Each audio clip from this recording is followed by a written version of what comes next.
Hey there guys, it's Metro. We're back. Grant says, shout out, been enjoying that leveling series. It's nice to put on in the background while I work. Perfect. I have to say, not allowing leveling tunes to earn Paragon Chest is ridiculous. Yeah, I don't really understand what's going on there. If anybody knows anything about that, let me know.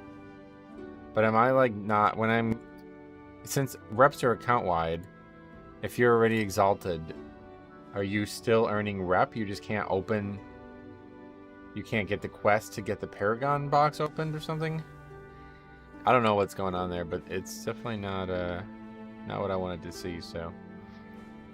But I don't really care as long as I get all the reps exalted. All of that's, oh, Ace Games TV with Bill. Anyway, all of that's on the second channel there, which I just linked.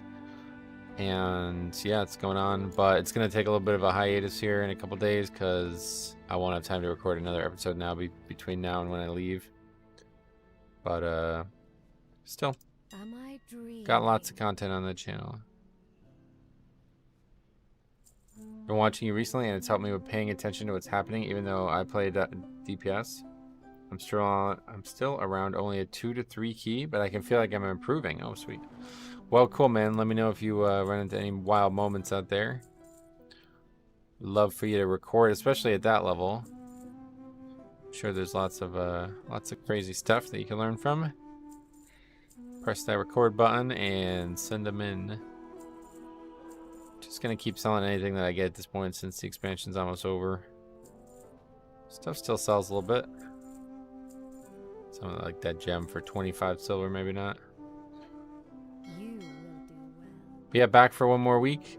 We still have next week too, right? I keep forgetting. It seems like it's next week already, but it's not. I keep feeling like the expansion is coming out next week. Lots of stuff and ego battles, almost every key. If I catch anything super nuts, I'll make sure to send it. That would be awesome. I'd love to see it. But yeah, if you have any questions or anything, let me know. But yeah, we're back. So yeah, just gonna let you guys know today. Here's the plan for this week. I will stream today and tomorrow, doing some Mythic Plus on the Death Knight. Provided nothing crazy, like unless they do some crazy shit on the beta. Then my plan is on Thursday, I'm going to do another speed leveling practice on the beta on the second channel that I just linked there before. So that's going to be live streamed on Thursday on that channel. That means no stream on this channel. I do have a video already made for Thursday for this channel. Then I will be gone starting Friday through probably Sunday or Monday. So yeah, I will hopefully have, I now need to make, I'm going to do a disband review video recapping season 4 like always. I'm going to start working on that tomorrow, and then hopefully that'll be good for Sunday or for Saturday slot. And then if I get back in time, I can make a video for Monday. We'll see what happens there though. Any last minute pieces that we might want? What is the maximum? It's higher item level, right? It's not really worth it. Oh, the cloak. I never got it. Isn't there a cloak enchant? I'm supposed to get a cloak enchant. We'll take the cloak just because it's higher item level. And that's the end of it. Although I really should just take the gold, but... yeah. Wait. Oh, I have a... oh, no, yeah, we'll take that. Ace Mastery. Should take the gold, but... oh wait, no, I'm an idiot. I'm a complete fucking idiot. I thought I had a low item level cloak on, but I already had one. I forgot that I already replaced that cloak. Alright, well that's not gonna... I'll just vendor that, I guess. Well, I mean, it is an upgrade. I guess there's no reason not to actually use the currency. You can't do anything with it, I don't think, right? Is it like the old days where if you have too much left over, it gives you money or something like that? Used to do that with Valor all the time. Oh, that was literally only Flightstones to use that as well. Alright. Well, let's get a cloak enchant too, because I'm pretty sure... can't remember what type of cloak enchant there is, but I guess I don't have one.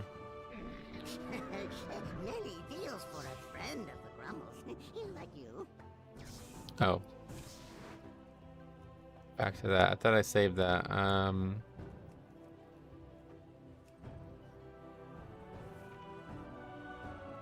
Dragonbane Lance.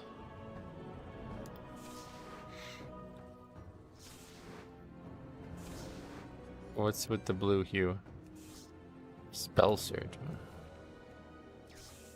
Save. May your feet find good trails. Okay.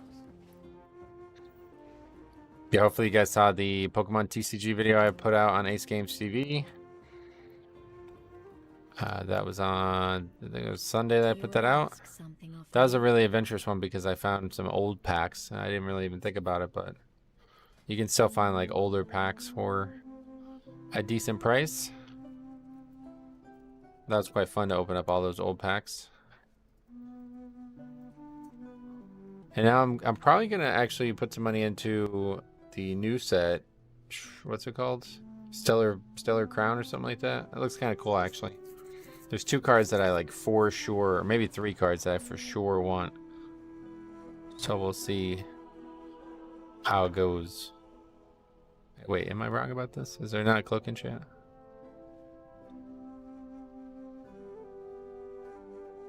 Graceful Avoidance. Yeah, there's like an avoidance one, right? Oh yeah, the fall damage one. There's a leech one too, right? Yeah. What are the fixes this week? It is fortified, storming, and busting. Last time we'll see all storming and busting, I would imagine.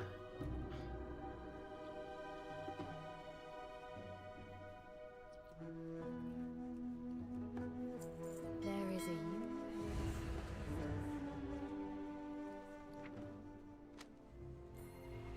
Okay. All right, let's see what's out there. It is a 45 week again.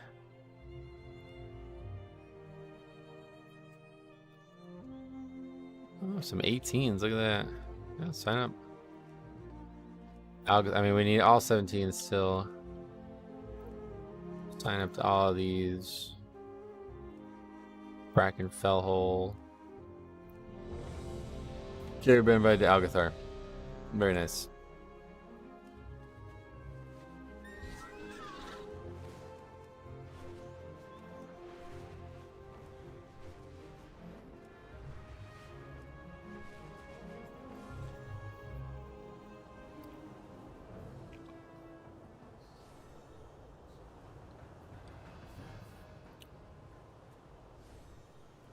Recording stuff. Let's get that up. At Alcathar Academy, we believe in teaching by example.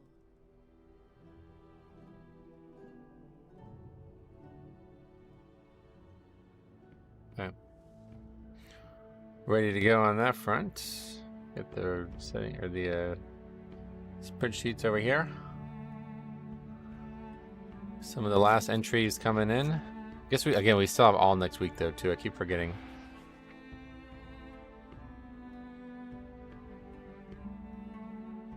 Still have a good amount of another couple probably. I'm not sure what we're gonna do this week, but probably at least 5 more days of Mythic Plus after this week.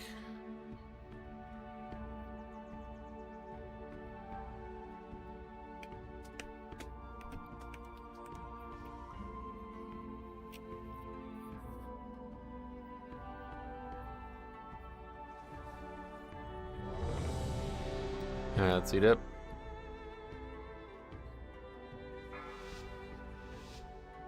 Getting right after it. 5, 4, 3, 2, 1.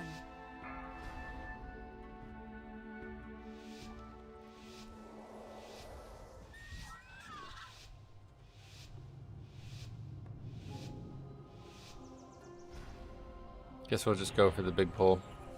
Welcome to Alcathar People always want it. Academy. I am delighted Hopefully we that won't you get killed. received our It's gonna be a tough invitation. one. The school is a touch Just need to behind pay schedule. attention, and you got 2 cheat deaths to go through, obviously. Wonderful. It has been quite some time since the academy. Well, it seems like things are in further Indeed. Come with us. It should only take a moment to set up. These lashers must have grown wild. Not really sure like what the best way to do it is. Please, if you could, Beware. clear them out while we realign the life magics of this place. Beware. Hard to gather them all. Oh, we missed a big part, yeah. Oh, we missed like a ton of mobs. Wow. Beware.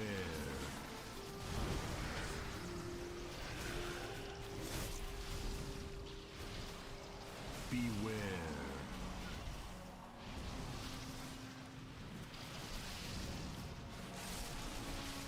Jesus.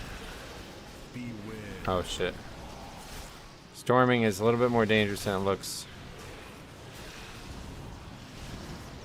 Beware.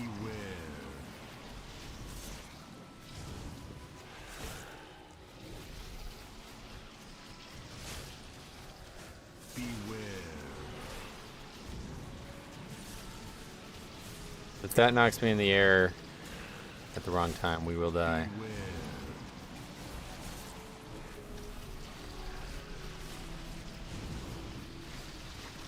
I have to get used to the difference between beta and live blood DK again.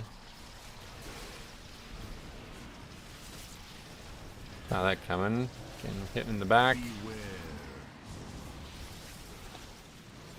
Okay, there's the Cheat Death Trinket. This pack is like not even close to being dead yet either. Just watching your 100 leveling thingy.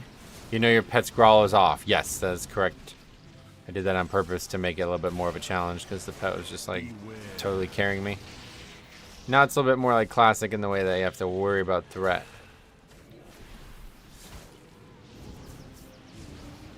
Alright, well, we got through that, no problem.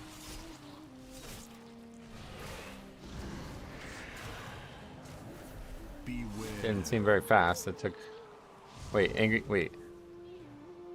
Oh, that wasn't Angry Keystones. It shows the total number on the dungeon, huh? The rest of the stuff is working, at least. Perfect. We are just about... Wait! Ichistras, there is too much life magic. What are you doing? Me? Gotta remember to check out that other week aura then. See, maybe there's some way to update that. This is your fault.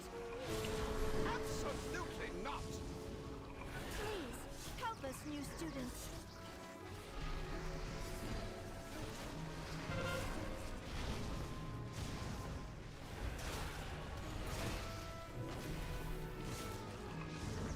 Beware.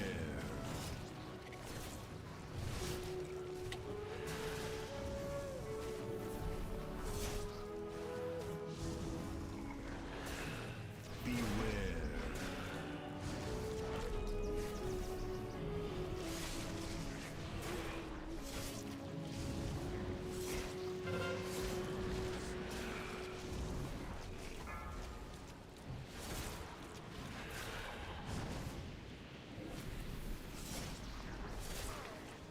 Beware. Hey, Wonder Boy Jake, welcome. How you doing? Beware.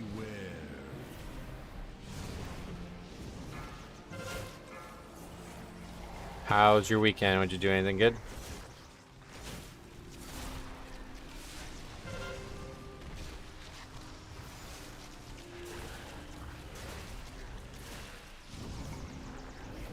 Beware.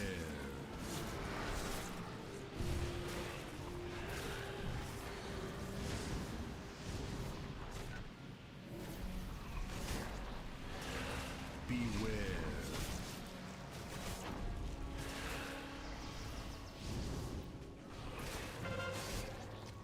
Got the stun instead of interrupt, that's fine.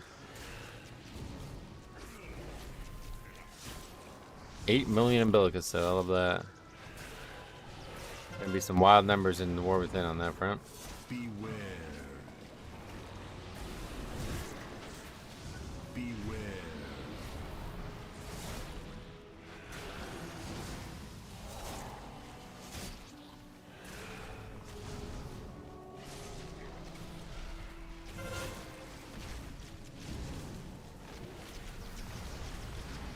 It's just getting annihilated, though.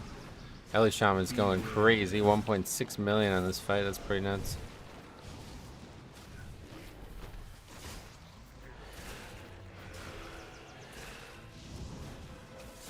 Beware.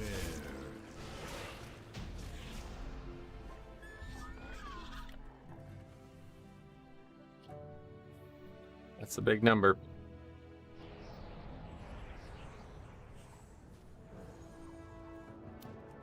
Got to refresh bonus shield. That's pretty nice. At least I'm living it up before that 25% nerf goes live. Oh yeah, I forgot about that. Unlucker.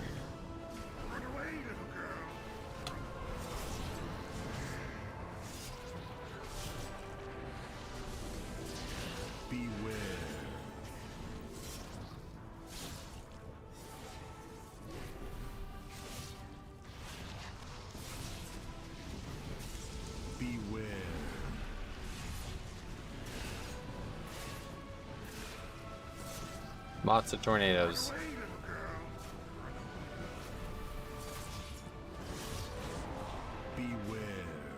And that knocks you through the wall. I guess that was a very safe choice. I'll just have to land on the flag post again like in season 1. Hey, Spliff, what's up, buddy? Welcome back. How are you? How was your weekend?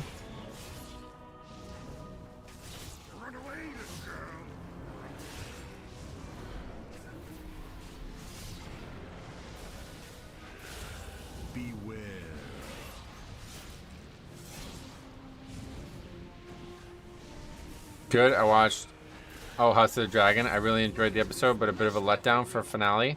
I've seen a lot of people suggest that, yeah. I don't like, my reaction was like, this is one of the best episodes they've ever made. But it was all propped up by one very important scene. And that was the you know, the flash forward, Damon's like flash forward thing there. That's like, I can't praise that enough. That's one of my favorite things I've seen in either version of the show.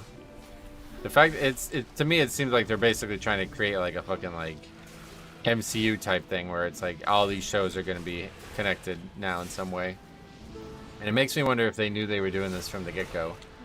Because that's fucking badass. Love the tree scene. Unbelievable. One of the best scenes. Probably my favorite scene in all like 10 seasons of both shows. Does that happen in the book? No, none of that is like... You gotta realize, like, the book is not a book like the other show's book. Like, it's basically like a historical text told through, like, the eyes of, like, a couple characters. And it's got, like, very, very little details about what actually is going on with Damon at Harrenhal. And it certainly doesn't, like...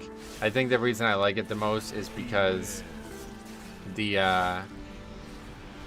connection to Rhaenyra gets stronger after seeing that, whereas in the books it's like I always assumed that Daemon was gonna just completely give up on Rhaenyra. It's really good. I really like that part. Don't worry guys, he's just buying packs to open in the vid later. Buying pack. Oh, what's up, man? Zach, welcome back. What do you mean?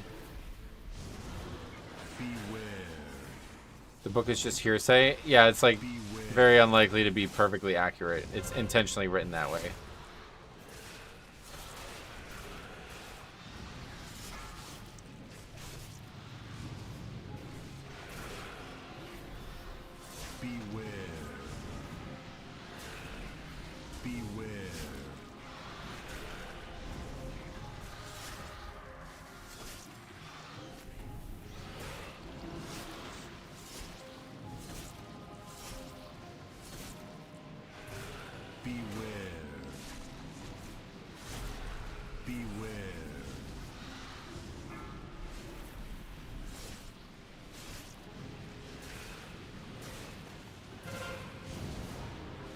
Like, for example, like one of the best examples is in the book. It's said that the brothers, the Whole brothers or whatever, are Laenor's bastards, and that's likely because Corlys was like suppressing the idea that they're his bastards. You know, like he's exerting his influence over the people who would make these claims.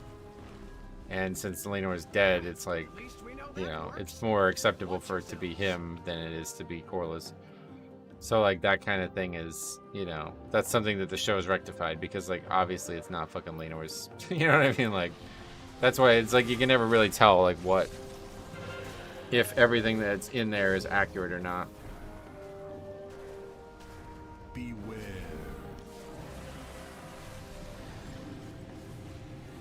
Beware. The books are basically how real history is written. Yep, exactly. Yep, that's really well said. That guy just standing that?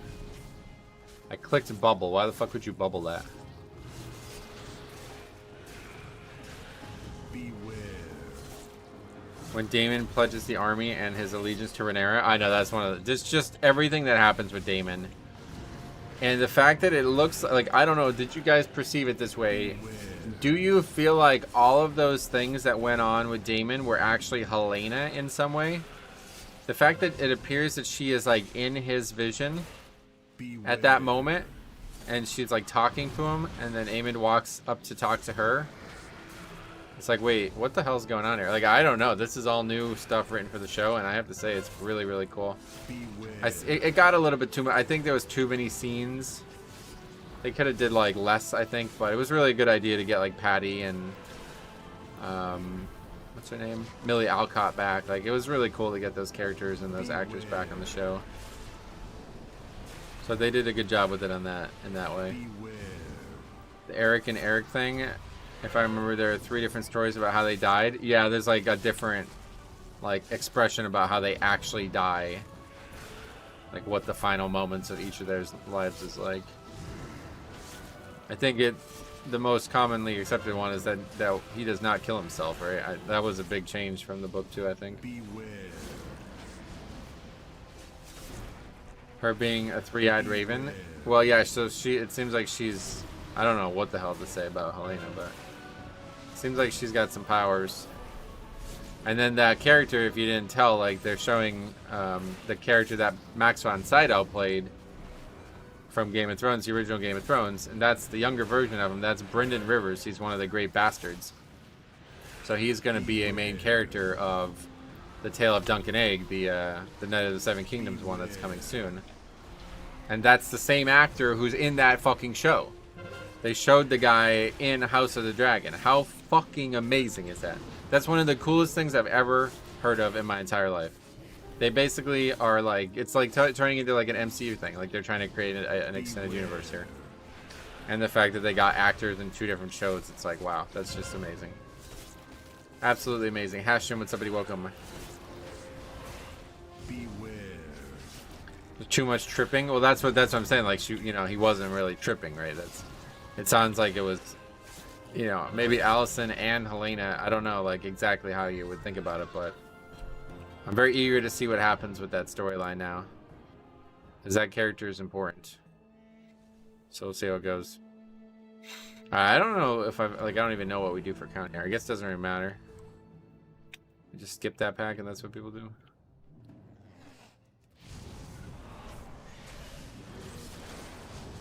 Our history professor Max Dorman is almost ready for lessons. Do see if there is anything he needs assistance with.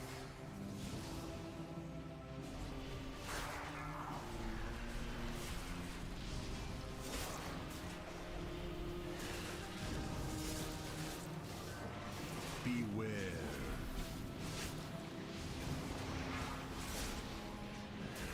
Crown Zenith is just English V-Star Universe. Yeah, I know. That's what confused me. I thought you were talking about like a really old set, because I'd never even heard of that set, so I had assumed it was from a long time ago. I'm definitely going to be picking up some Crown Zenith, because if you haven't heard, there's going to be a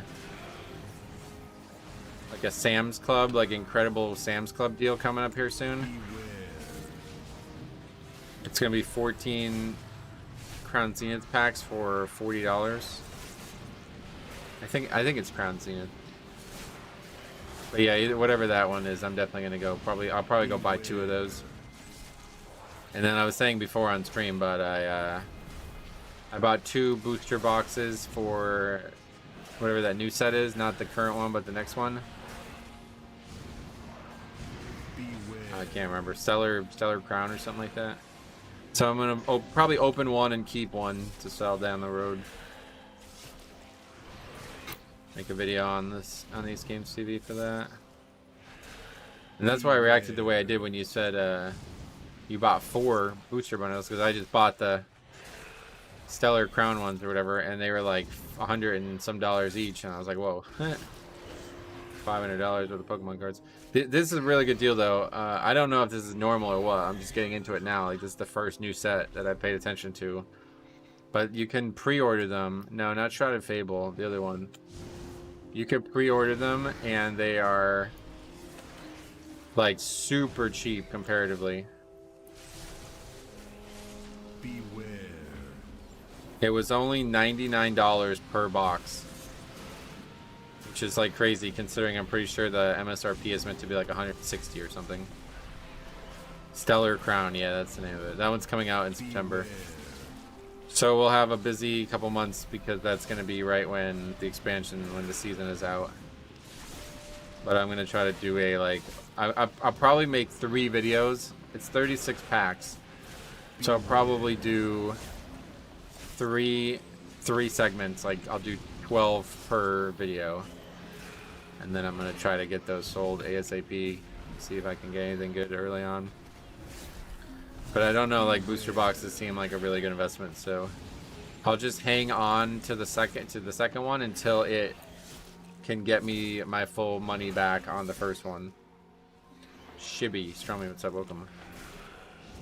What's that mean? Do you remember people using that word? I've never heard that word before in my life. Might be a regional thing. Please excuse the mess. It has been quite some time since students have been here. Missed that. That's unfortunate. My lesson plan.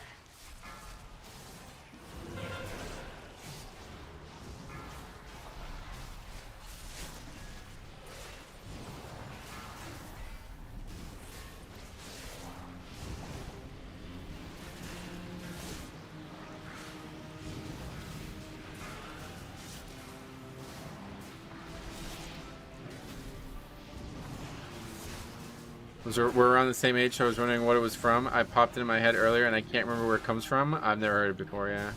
Could be a regional thing.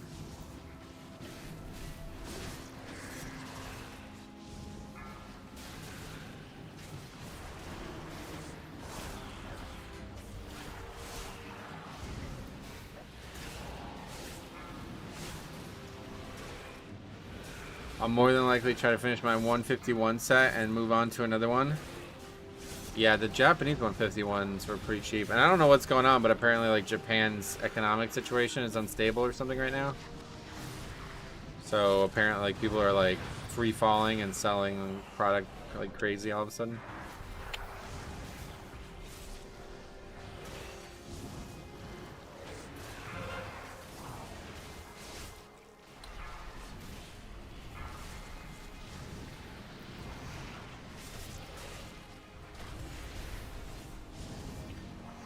Dude, where's my car? I have no idea.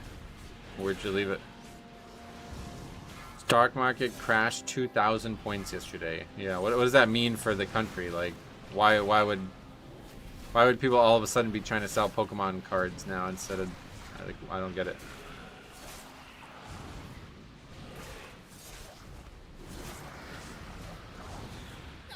Here we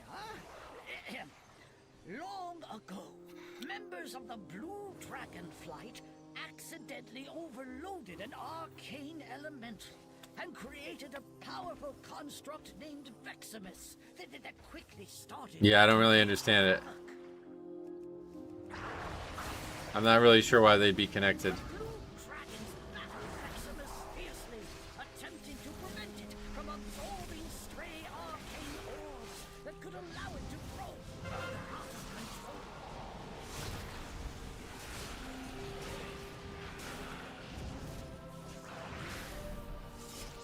Veximus began manifesting powerful arcane bombs in order to drive back the dragons.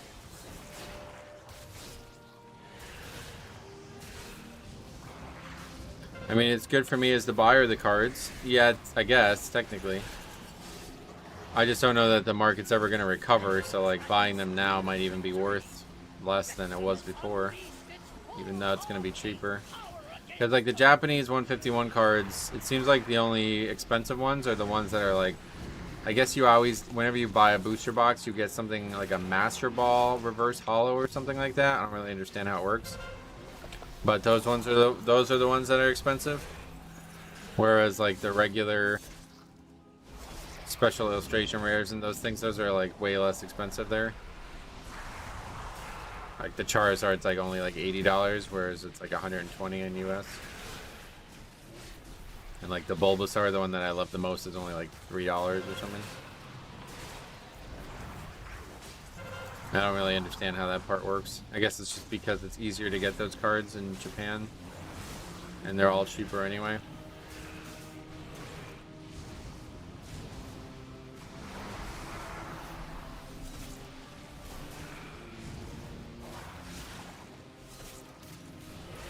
I feel like Japanese cards are made better. Oh, they absolutely are. They look different too.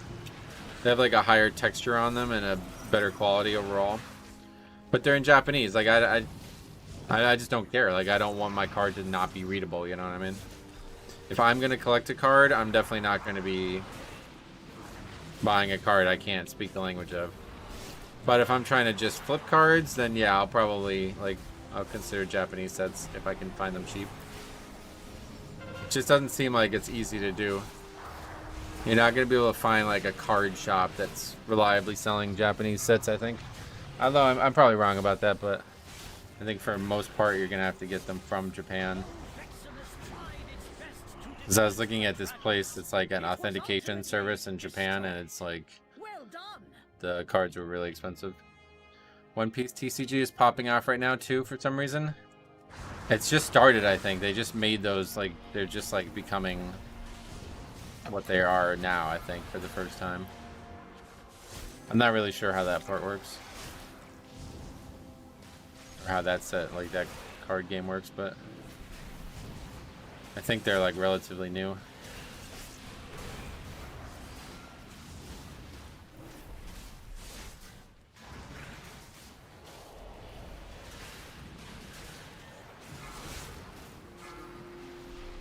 Oh, wow, I almost just got knocked off.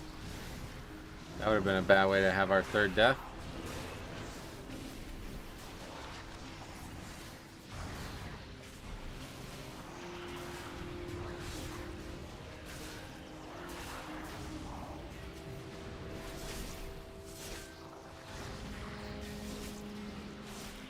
The chase card artwork is good looking. Yeah, they're very good looking too, I think is a big part of it. Okay, so 80% here. I don't really know what we need at this point. I think it's only like 2 packs here, right?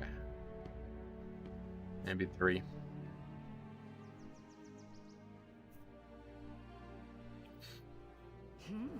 We have been gone for some time. The growth here. Ah, the way should be clear. Please head to my office and wait. I hear you students that require my personal attention.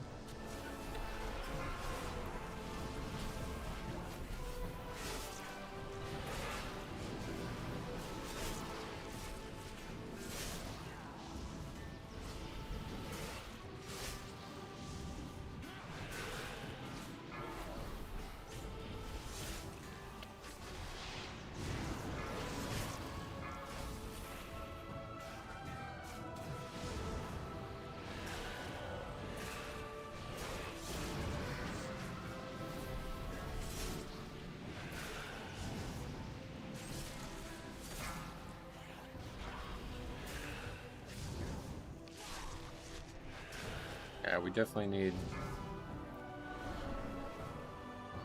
to get him out.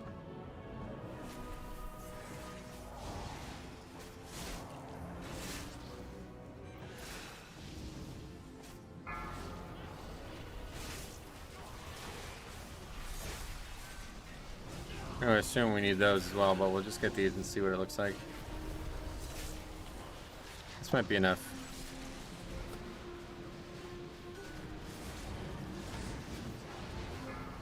To get the best card in V-Star Universe, the Pikachu, you have to get a God Pack. Oh, really? That's crazy.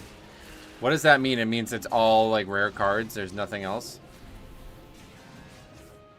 I've seen those. Is that a Japanese only thing, or is there United States packs like that too? I saw somebody open a full, like it was just the 2 different evolutionary lines for 151. It's a Japanese only thing. Oh, wow. That's interesting. Alright, yeah, that's not enough.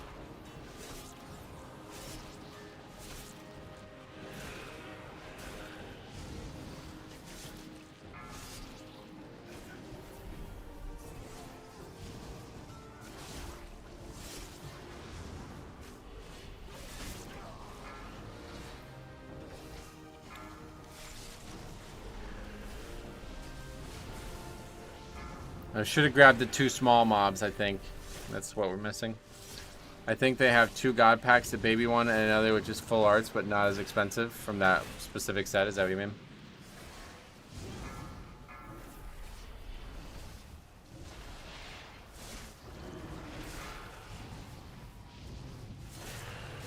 That's cool. So where did you buy them? Like, what's the route for getting older booster boxes now? You just buy them from eBay or something? 'Cause, like, I don't even know where you'd buy Japanese products in general. I guess it has to be through a third party, right? Pokemon, the Pokemon Center thing doesn't actually sell Japanese cards on there, I don't think. You are not registered here. This room is only for students. These are sacred halls of learning. Sub Metro following the Olympics? Hooray. No, not really. A little bit, but not really. I watched, dude, I watched the 3v3 basketball. That shit's awesome. It makes me want to go play that. Like, holy fuck, that looks way more fun than regular basketball. It's actually crazy. Wokski, nice. Time to catch some of the best healer Mythic Plus gameplay. Yeah, welcome back, man. Welcome. How you doing? Looks like an easy upgrade here, unless we do something really weird. eBay, or I found some on Amazon. They're just more money, but with Amazon, if you get scammed, you get your money back. Oh, right. I've heard some bad things about Amazon. Amazon was the, like, it was the most obvious purchase for me when I first started looking at cards, but I saw a lot of people saying that, because I guess what Amazon does is it allows you to return it, like you said, right? So what they do is, like, people will buy the products, take shit out of them, then reseal them. Like, these are like kind of like professional scammers, and then they send it back to Amazon to get their money back. Like, they basically replace it with other shit that they don't want. And then, since Amazon's not gonna, like, fucking open the pack and check, you know what I mean? Like, they're not there to validate this. You actually don't want to be able to return it, unfortunately. It sucks, like, short term, I think, but, like, long term, if nobody could ever return anything, then that would never be possible again. Are the Mythic Plus timer add-ons still broken? I have Angry Keystones working now, but it's lacking functionality that I thought was part of it the whole time, but apparently it's part of this other week or so. I need to remember to take a look at this. Poor marks for poor students. Beware.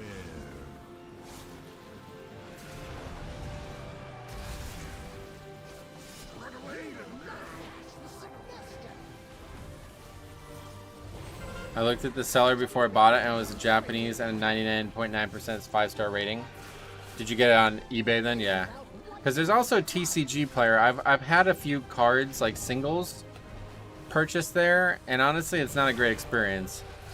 They don't offer tracking, and the shipping is like way more money than eBay for some reason. Beware.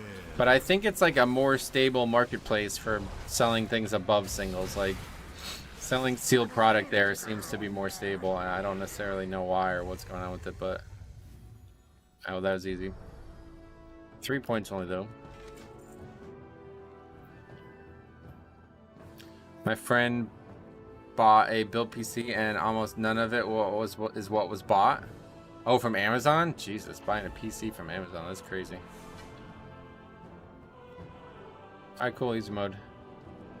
Even though we only got 3 points, that was nice. Yeah, I'll probably never buy anything from TCG Player again.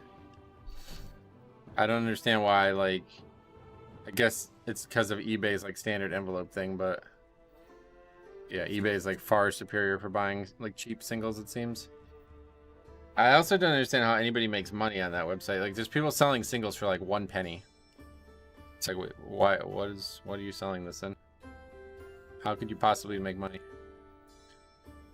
Anyway, that was Brackenhot. No, Algathar 17. It's week 6 now.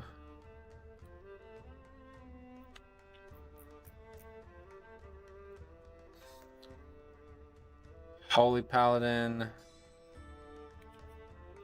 And then it was Paladin, Shaman, Evoker. Who takes the time to list all their cards? Yeah, I don't know, but there's millions of them, like literally millions of cards up there for like under 10 cents. What I started doing was I took all the cards I didn't really think would ever sell or would be like years and years before they sold, and I just bundled them all together in like 50 to 100 card like bulk lots or whatever they call it. And then I listed them for like 10 cents a card, even though they should be all more worth than that. We'll see if any sell. I've gotten a few that have gotten like views, but oh, okay, a card just sold. Another Dragon Ball Z card just sold right now. I found my old cards from back in the day from basic jungle and fossil sets. One of my cards was worth $26. I thought it would be more. Well, there's yeah, you just didn't have very good cards, I guess. There's like cards that are worth thousands from those, but unfortunately, jungle and fossil, like, yeah, there's like base set 1, which was like the first thing. That's like every single card in that set will sell. But jungle and fossil, it's not as popular. Yeah, you can pretty much sell every card in the vintage series, like the first, basically like generation 1, you know what I mean? They'll all sell. I mean, 26 bucks is good, right? Like, it's not going to sell for thousands ever, so I like that about it. Like, I have a lot of cards and they're just sitting here collecting dust, so I've just been slowly converting them into cash. It's really fun. And then I use that cash, quote unquote, I use way more cash than just that, but then I use the cash I originally made to then invest in new products that I'll then continue to flip, like just this long chain of events. Like, hopefully it'll go well. Hopefully I'm not wasting all my money. It's been really fun though.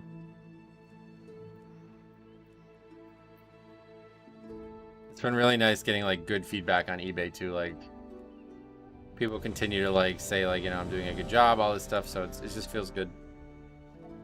That's that guy again. What are we doing? What queues this? I just need more binders. Yeah, I only have the one binder. Everything else is just like pretty much like I'm only buying cards I don't want at this point. So all the cards I want are in that 151 binder, and then everything else is just being processed for sale, basically. What is this? What is this card? What is this? Oh, it's Neltharis. Okay. Oh yeah, I never turned this in. I'm gonna go turn this in before I forget. I was gonna do it on the leveling challenge episode, but I'm never gonna remember. The Council of Three Hammers requires me present. I just got a bunch of new transmog. Goes well with the set.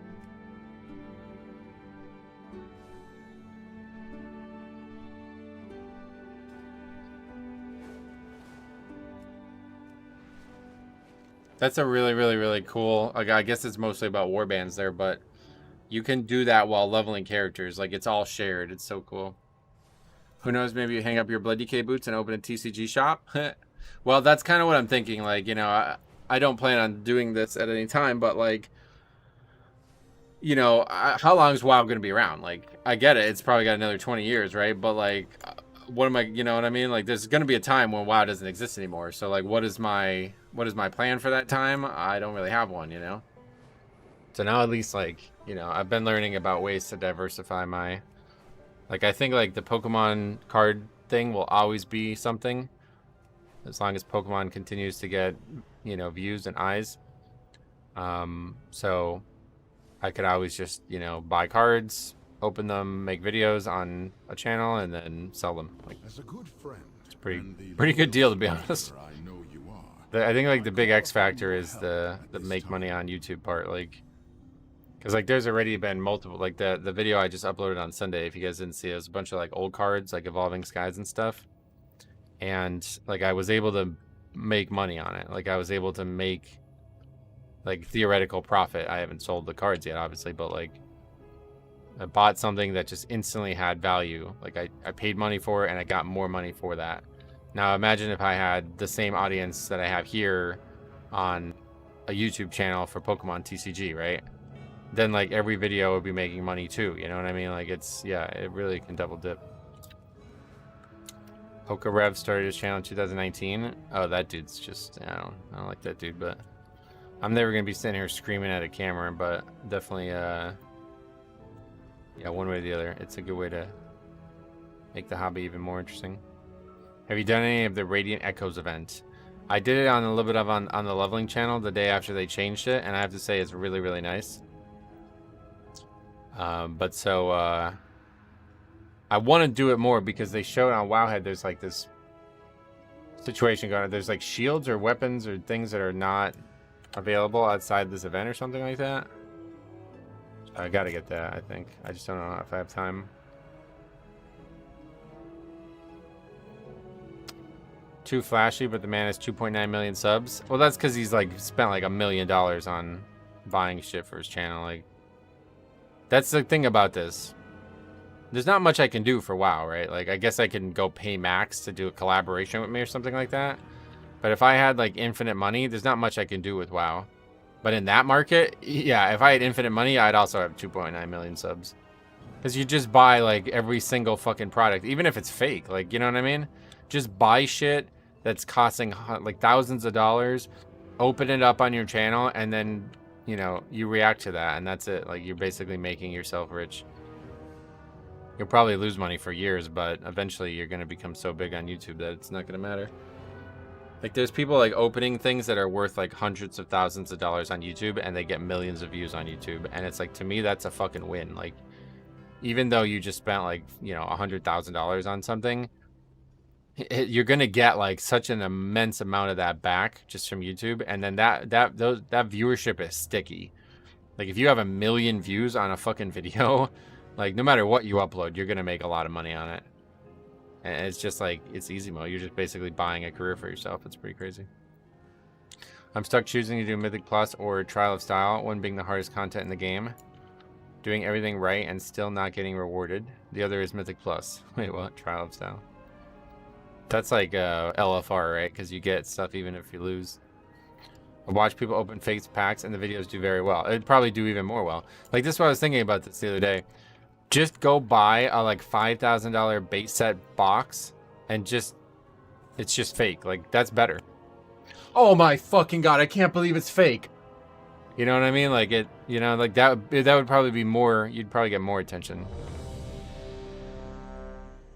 It doesn't even matter at that point if it's fake, you know? Hey, Rifle, what's up, buddy? Welcome. I feel like the War Within saga could lead WoW to a sequel or a new game. I watched a Hype Metro open packs. Let's go. Oh, I do. I already do. I'm on Ace Games TV. I just uploaded another video on Sunday, so we're just getting into that now. This channel there, Ace Games TV. But yeah, I got a couple plans. It's going to be like a side thing for a while, but I just don't have enough money for it. It's a very expensive hobby.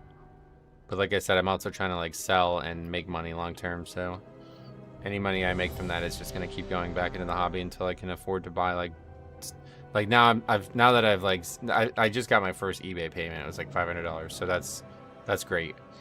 So that 500 is now just going to go right back into buying like sealed products that should have long-term permanence. Like, I just bought $200 worth of whatever those are called, booster boxes, and then like they seem like no matter what, booster boxes make money.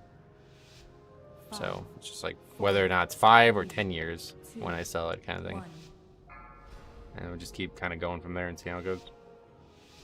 I think I like the idea of buying 2. I'm going to buy 2, open 1 for the channel, make a couple videos on that, and then save 1, and then sell that one when it's basically made enough money to recoup the whole purchase of the 2. And maybe I'll do that for like maybe even like every set, like depending if this continues to go well. Like, we'll see how it goes. It's a pretty fun thing though. It's been really, really enjoyable. I'm really shocked at how fun like just selling things on eBay are. Now I'm thinking about like going and selling, like, because like I see like old video games, like I still have like Madden NFL 2006 and shit. Like, I might go even try to sell stuff like that too. We'll see. I gotta go back up in the attic and see what else is up there.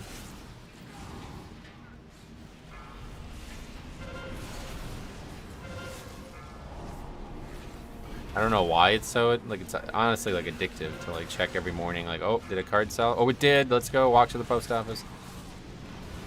My card game is Magic the Gathering. I bought Assassin's Creed bundle pack. Yeah, those are really cool. I actually really like those Assassin's Creed. I don't know why they do shit like that. It seems kind of weird, but I really like the art from that, from what I've seen on that. Magic the Gathering, not for me though. I don't really. I like the old cards a lot better.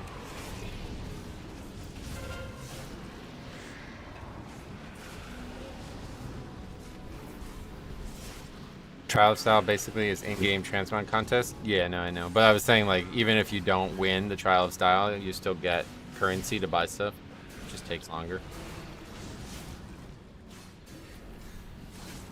It'd be similar to those mobile game ads where they suck at it intentionally opening bad things. Yeah, it's like legitimately. I've thought about this a lot over the last few months. So I finally feel like I actually have some like backup plan. Like all my eggs aren't just in one basket anymore, which is, you know, like why people who have real jobs invest money, because they know that someday they're going to need it and they're not going to have the ability to work anymore. This is a very good backup plan for me. I'm excited. And it's very fun too. Not like putting money into a fucking Roth IRA where you never even interact with it for 35 years.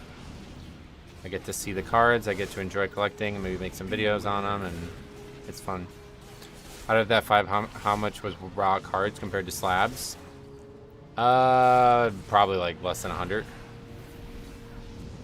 Because like, don't forget, I got like 25 cards graded that I had for years. And those are all like now in the process of being sold. I sold probably about, I think I sold 7 of them so far. Nothing crazy yet. I haven't sold like the big ones yet. But like, you know, the Shadowless Zapdos Base Edition was $75, and the Venusaur 65, like, you know, good chunk of that was all from that. But I did sell that, you know, I've sold a couple just singles for 20 bucks, the max that you can get for standard envelope. I sold like probably 4 or 5 of those now, so it's pretty good. That Digimon one was the surprising one. I sold a Digimon card in it. It was like within an hour it was sold, so I guess I got fucked on that. I should have sold that for a lot more.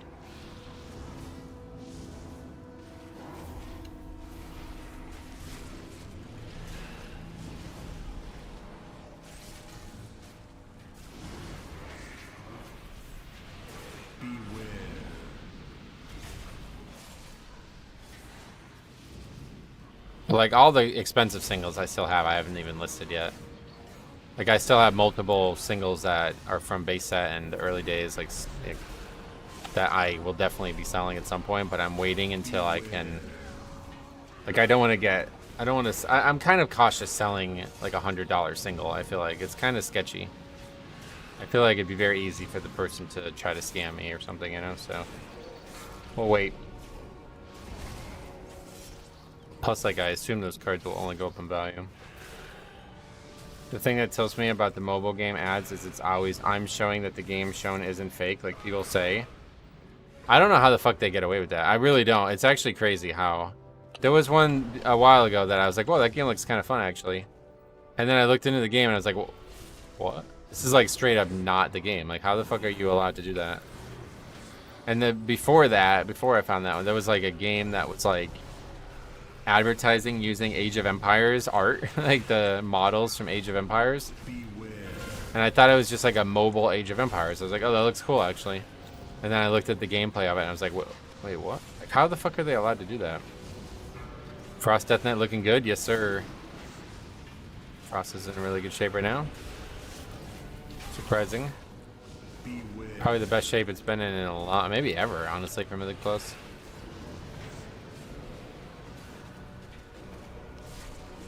I don't think I ever remember a time where 2 Death Knights was common.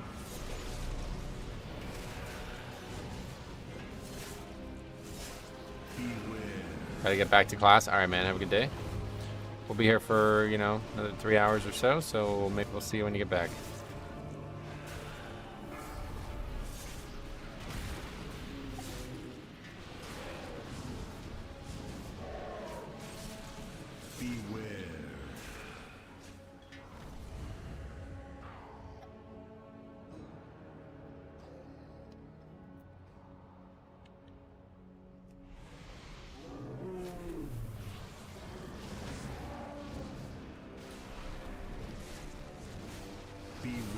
So is there a door? There is a door, right? But it's like all the way down the stairs there. I was worried about those guys getting locked out, but... Funny how you comment on Frosty K and then he dies. I don't know what happened. Did he taunt? He just got like randomly one-shot by something. I've never seen anybody die like that in that fight, on that pull.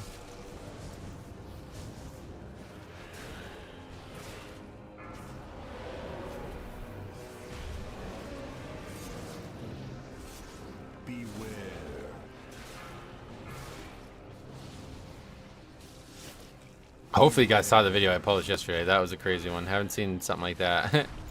Last time we saw that was in BFA and it was very different. Can never really rule out crazy moments. Frost is really good as long as it stays away from breath build. See how it fares. I feel the talent that does AoE frost damage on auto crits will get nerfed. That's gonna absolutely get nerfed. I don't know. I'm surprised it hasn't already, to be honest. It makes me wonder if maybe they like know it's too powerful and they're just doing that to prop the spec up, since it's always been one that people like have bad things to say about. But it's like way too powerful for a single talent that's totally passive. That's crazy how much damage that does.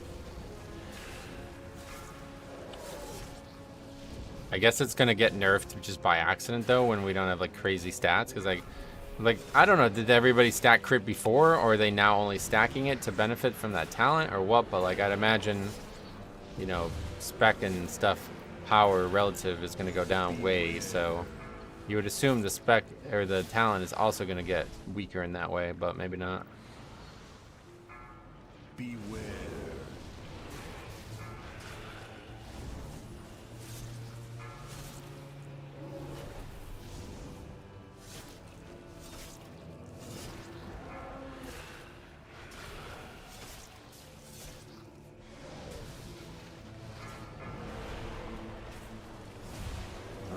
Fire. Beware. Well, when this expansion was in beta, I said this was probably going to be the worst fight in the entire expansion, and it was pretty bad, but I think I was wrong. What would you guys say is the worst fight in all of the Dragonflight dungeons? I think Chargath is an easy one to say just because it had so many bugs, but if the fight worked well, I wouldn't say that's a bad fight at all.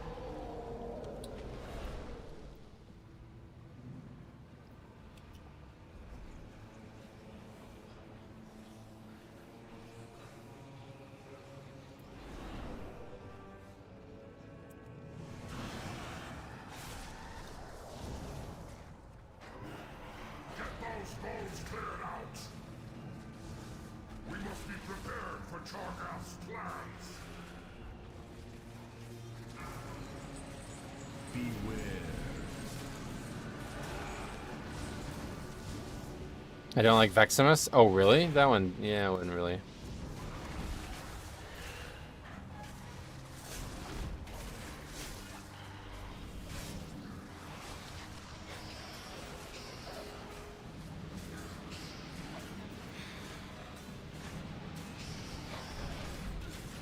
That dude called you an ape? That was like the dumbest, fucking, yeah, nonsense. Anyway, I think Naltheris is the worst dungeon and has the worst bosses. Yeah, it's definitely something like that.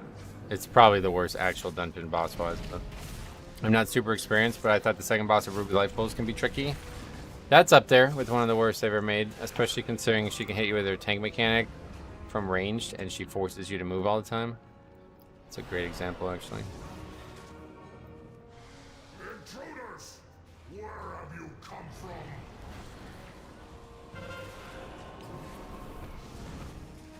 Naltheris belongs to the Kalashi now. Beware.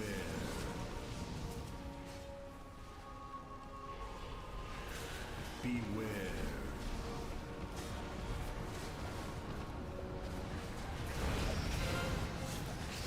I hate the last boss in Uldaman. Yeah, I figured people were going to say Uldaman. That would be that would be a target that I would imagine a lot of people gravitate towards. I love your videos, Bozzy. Thanks, man. What do you like the most about him? It's strange how things happen. In all of Season 2, I hated Brackenide so much, but in Season 4, with the minor changes they did, it's one of my favorite. I don't remember. What did they even change? Balakar Khan, you think is the worst one? Okay. That one's a tough one, no doubt. Last boss of Halls of Infusion was pretty annoying. Yeah, that would have been my worst one for sure if they didn't change it. Some mobs mechanics they adjusted. Oh really? I don't remember that. Balakar Khan is annoying mostly due to the phase transition for people in pugs just getting deleted. It's a very, very, very hard phase, especially if you're not at Blood DK. Or I guess a Vengeance too. Like anything that has the ability to gather and stock up on all those mobs. Hail fellow Death Knights, Daniel, welcome. Beware.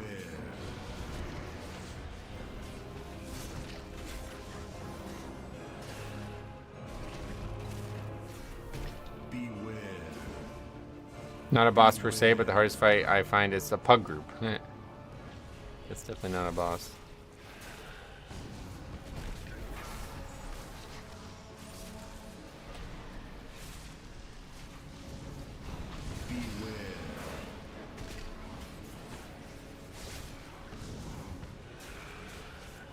I'm the same. I hated Brackenheim, but now I love it. I can't get enough of it. Yeah, I always figured that was going to be one that people loved the most because it reminded me of like a freehold type dungeon where there's lots of options and different things you can do in there. I think it was the fear they adjusted. The null fear has like a 1 second cast. Did it?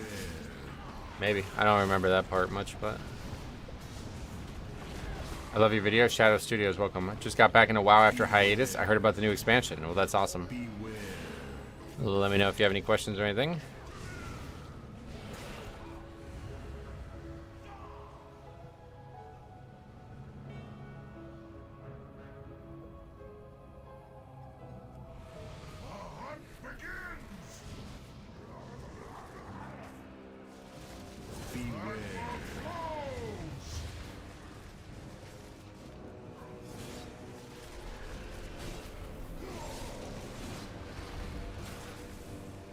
I always like Brackenheim. Bosses aren't too hard, and like you said, many options. Yeah, it's like a big, wide open dungeon where you can do lots of big AoE pulls. I think most people love that. That's historically been the thing that like people like the most about some Mythic Plus dungeons. This guy's got all three. But yeah, we're gonna get away with that somehow. Nice bug there. What are your thoughts on the War Within tank changes? I've like 5 videos on that topic now.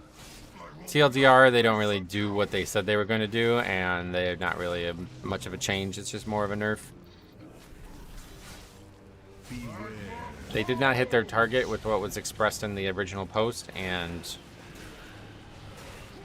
that's pretty much it. Blood DK is still going to be very solo capable. Yeah, you got like fucking 2 hours of footage, 2 hours of stuff to catch up on if you want to watch them all, but yeah, we've talked about that a ton.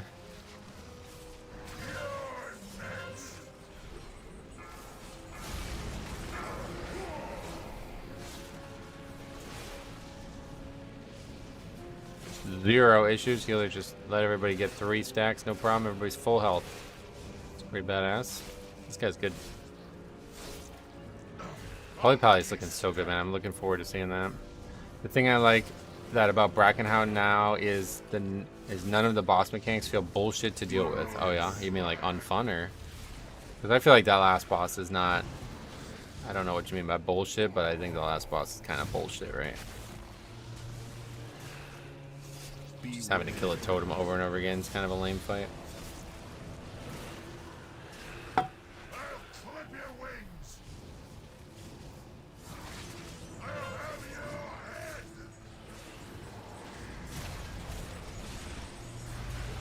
you plan on using this platform that streams?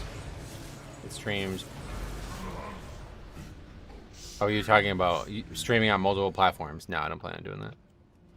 YouTube will be the only place I ever stream.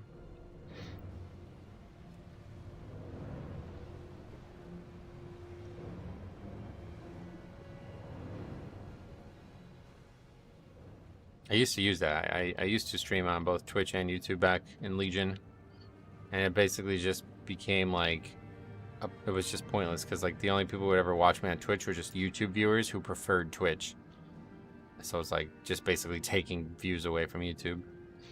So, if there was, I had reconsidered it somewhat recently. If there was ever a way, Metro, what do you think is the best healer for Mythic Plus? Blood Death Knight. 29 months. That's, you don't have to apologize. You aren't forced to donate or anything. Don't worry about that. I really appreciate it either way, man. Thanks for all the consistency over the years. 29 months is pretty badass. Oh, no rush, dude. Don't worry about it. How was your day? I know you said last week you had like a bunch of time where nobody was in the office, right? How was that? Did that go well? Anyway, what were we talking about? Oh yeah. I was considering streaming on Twitch again because I saw somebody do something that seemed really smart. Like they were streaming on Twitch as their main platform, but then using YouTube as their other platform, and then what they were doing was they were making it so nobody could comment on YouTube. So like if you wanted to comment, everything had to go through Twitch. If I could do the opposite of that, I would. If I could make it so Twitch's chat was off by default and anybody watching there had to come to YouTube to comment, I think that would actually be a really good way to do it, but Twitch doesn't allow that apparently, so. Got to 35-20. Whoa, 35, jeez. Nice being meta, huh? Beware.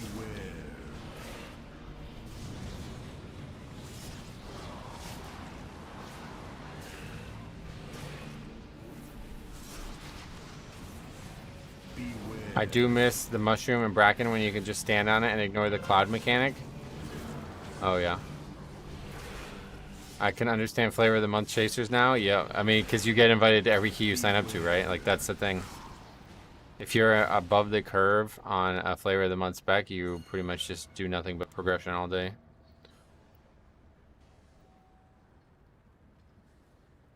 Thank you, Daniel, for $5, man. That's very generous. Let's let that play out before we read it. Could do an emo only mode and just have a pin mod comment. Well, either way, I'm not going to be doing it, but...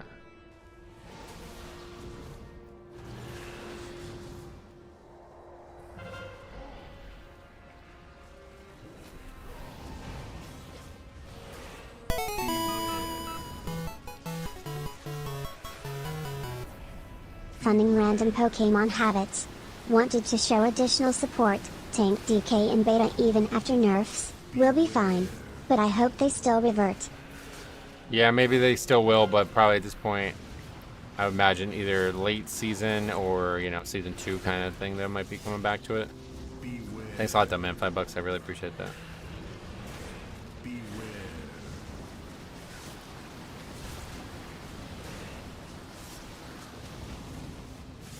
You can still use that mushroom skip. Yeah, I've heard a few people suggest that. I don't really know anything about it. Yeah, the thing I would want to see them revert is the blood shield change for sure. Beware.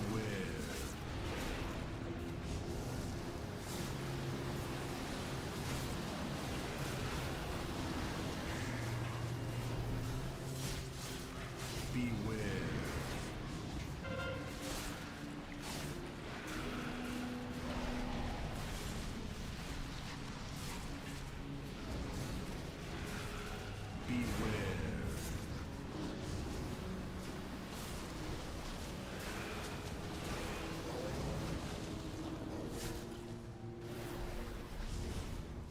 Beware.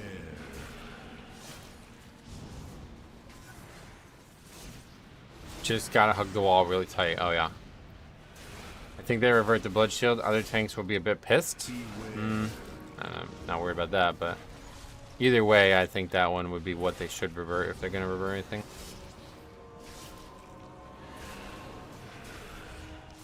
Beware.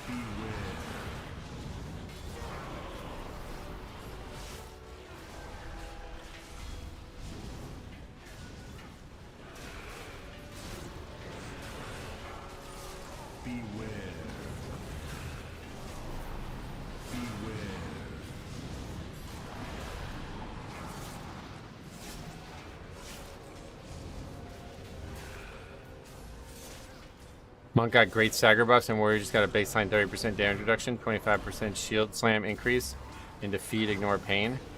They can revert the blood shield change. Yeah, that's the way I look at it too. They should do it to tanking the mastery stat as a whole. Oh yeah, like you mean like have everybody's mastery get buffed, or?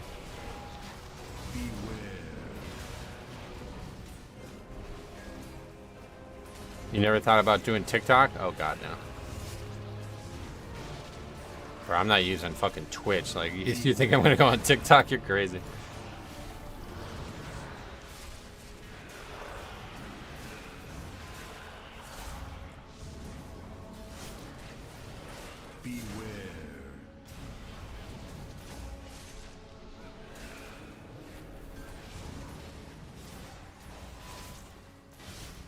Viability K Mastery was cut nearly in half. Yeah, it's huge change. Huge change.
What's there? Okay.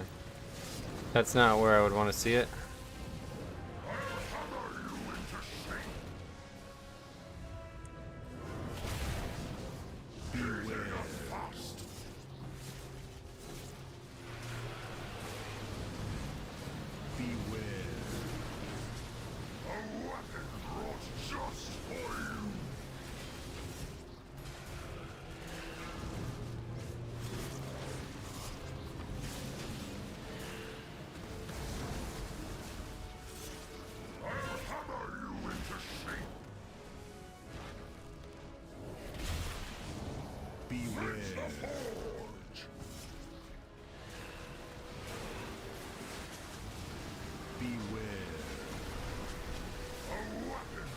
Small optimization there, just taking him back to the middle so nobody has to be out of range when he jumps. We'll add up some DPS. Forge Master is arguably harder than the last boss these days. I would have used Lust with the double pull. Yeah, well, considering I plan on... Yeah, I mean, they don't know this, I guess, but... Considering I plan on pulling trash with the last boss, definitely would have rather Lust there. The last boss is actually really easy, and it's very short now, too. I think they, like, nerfed the fight because of, like... public relations with the encounter effectively, but like the actual difficulty of the fight required that you use 3 items to break the shield. Like that was a big part of the difficulty of the fight, and so when they nerfed that, they just made the fight like way easier. Like that was probably one of the bigger nerfs that has happened all expansion.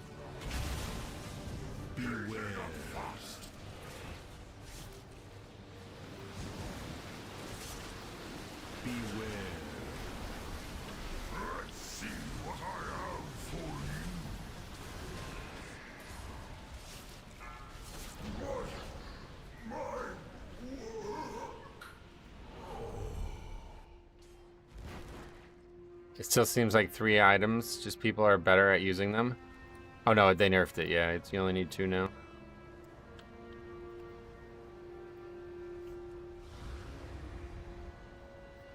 That whole fight got nerfed like really hard.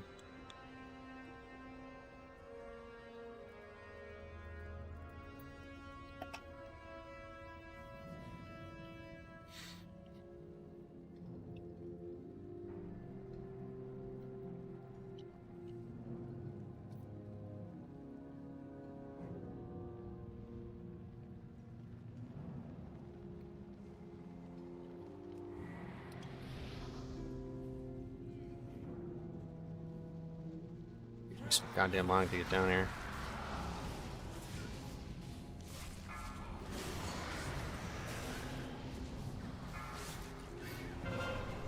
Beware.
He'll have to run back.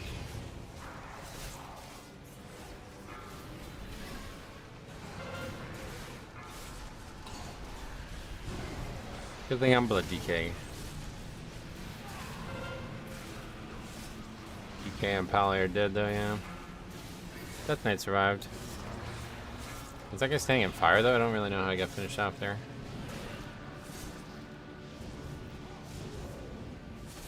Today's cinematic day? Yeah, what is that about? I guess we'll watch that on stream too. I don't know what that is. Are people talking about that? Wait, why do we have so little count? I don't know.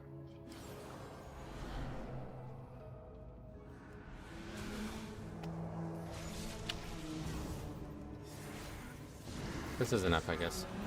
It just doesn't look like it. 7% from 3 mobs doesn't seem right. We're not gonna get 7% from these streamers.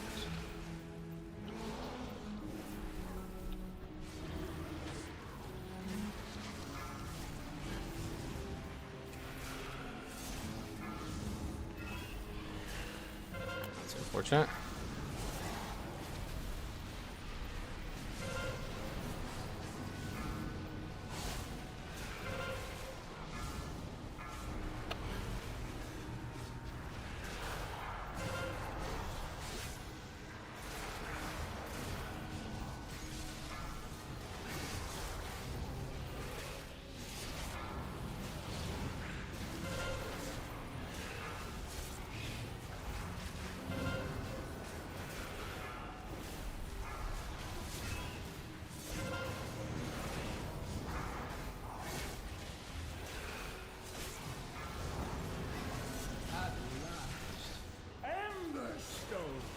The forges will ring today!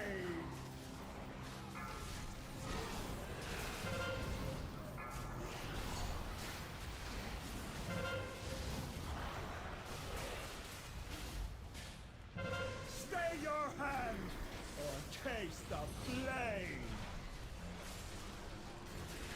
Beware! In flames! An embarrassment of riches! Yeah, one cool thing about pulling this trash with the boss is you can actually use the items to break the shield on the boss too, which is pretty nuts. Adds up. Can't beat the heat! See how quick that is now? It does, so fucking standing in that. Oh, we do have one battle res at least.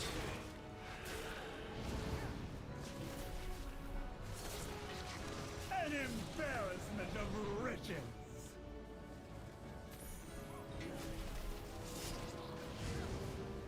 Embers grow to roaring flame! Beware!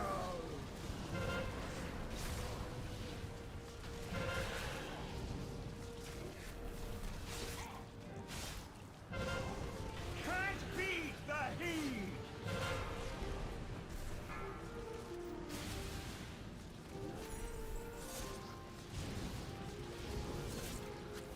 Yeah, I think if we, well, obviously the paladin died, we probably would have definitely upgraded it, but if we just had lust here instead, that probably would have been what we needed. I gotta look at count again now. I'm so confused why that keeps being a problem. Embers grow to roaring flame!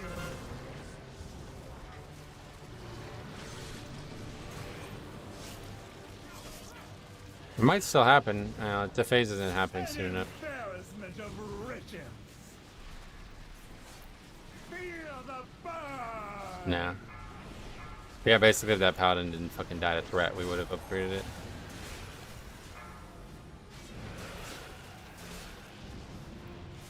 Jix, what's up, buddy?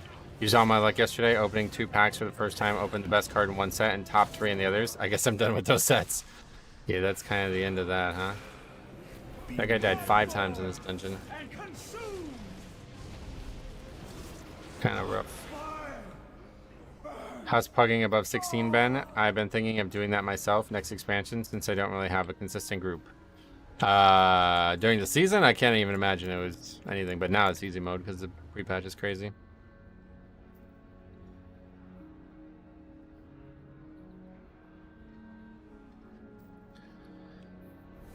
Oh, good. Anyway, that was a good one.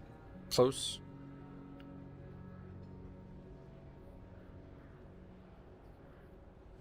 Okay, I said I was on the phone for my injury. It's like, bro, you're about to be way more injured if you keep doing that bullshit. And keys, people are gonna attack you.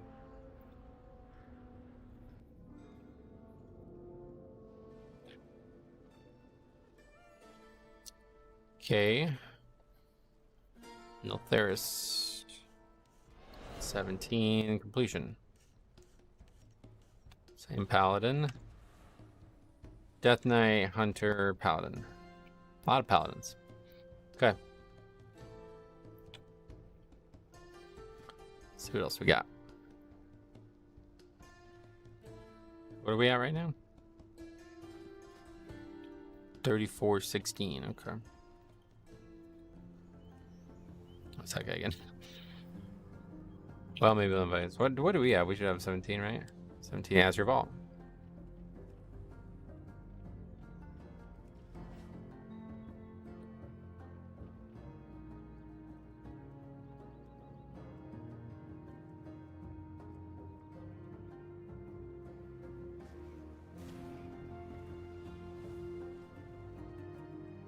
$50% off sale for all store pets till August 15th, huh? What about that 12 Olderman? Hey, yeah, that's not bad. Not good. That dungeon's pretty much unupgradable, unfortunately. I have no shot at having success in there. That's on Tyrannical anyway, but...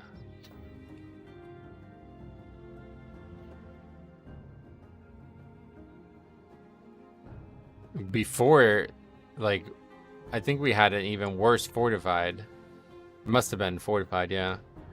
Because I remember at one point we got like 25 points from the one key. Have you looked into Best Buy? I got some Magic the Gathering stuff half off on a 24-hour sale. I think I did. I can't remember. Let me take a look. Was it just today, you mean? Or Best Buy is something that I've checked out. But unfortunately, it's like... It seems to be very inconsistent. Like, people were saying they had $2 Brilliant Stars packs at Best Buy. And I went to like 3 different Best Buys and none of them have them around here. So... Wait, what happened?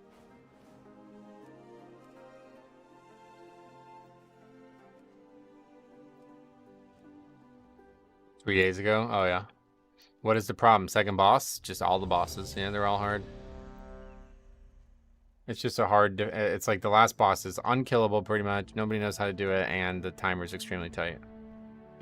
Yeah, Best Buy and GameStop were surprisingly good for me recently.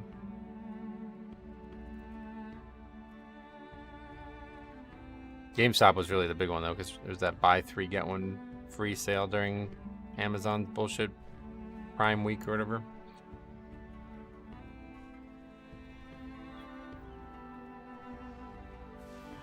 Right now, there doesn't seem to be any actual deals on Best Buy.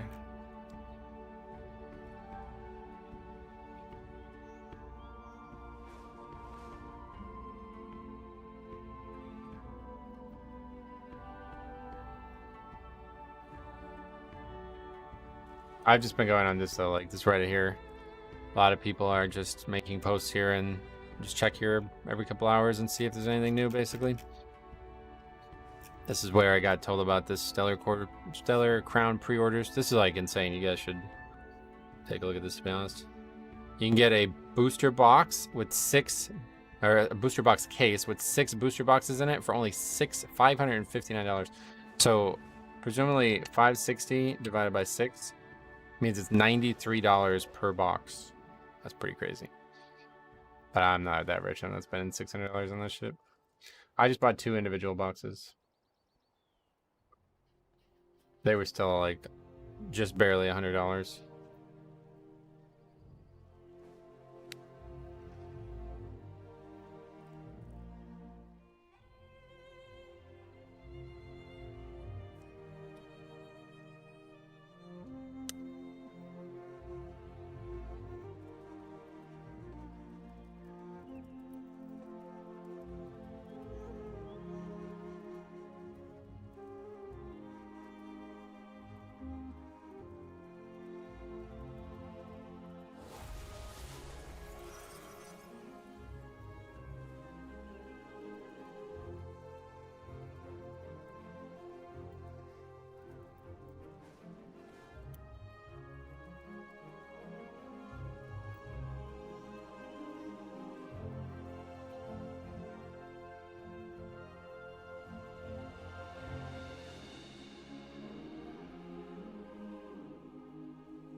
I got 9 boosters for $30, usually 65. 9 booster packs. How much are they normally? 65. 13 cents each, that's a pretty good deal. $5, yeah, okay. Pretty normal. Alright, hey, Agio, what's up, buddy? Welcome. Do you think we get a new Razan next season? No, probably not. Razan was like a perfect, like it was a flash in the pan kind of thing, you know? You'll never see that again. There's never going to be a fight that easy, that's that hard. Like, that's, you gotta remember it, you know? Like, there's very few fights in the game that would ever be that easy mechanically that would still cause people to have trouble. This is Ultimate, not AV. That guy's about to get... probably about to leave.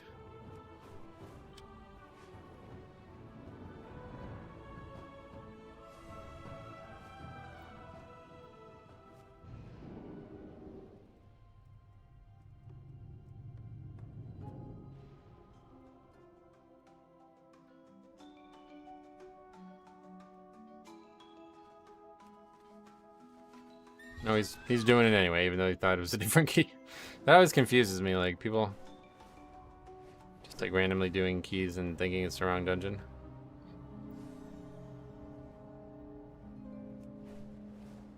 I guess it's the same way I am though. Like I don't necessarily know what dungeon it is, but it doesn't matter because I only signed up to dungeons I actually need.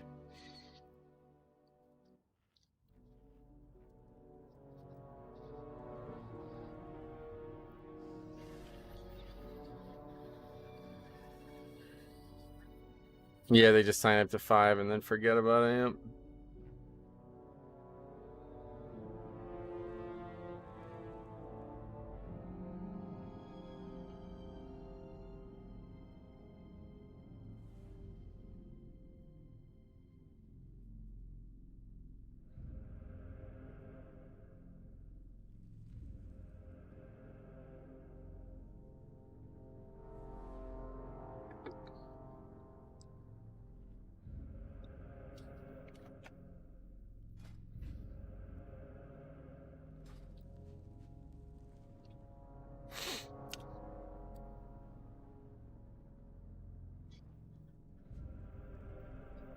Good thing about Ultimate, any key that we do is going to give a good amount of score. Bad thing about Ultimate is any key that we do is not going to give any score because it's going to be a disband.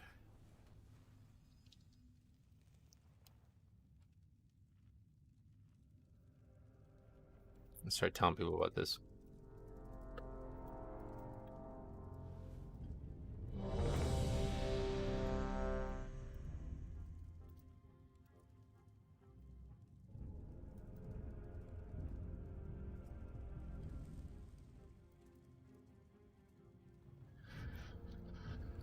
Since apparently it's a problem. Do you see many rogues at Mythic Plus 13 and above? I haven't done Mythic Plus 13 and above. Other like yeah, I don't know. I guess is the answer. But I do have a spreadsheet. If you've never seen it, every single run is documented here. So we've seen 1 rogue, 2 rogues, 3 rogues in the what? When was that? In the last month, we've seen 3 rogues total. But yeah, you can always check the spreadsheet.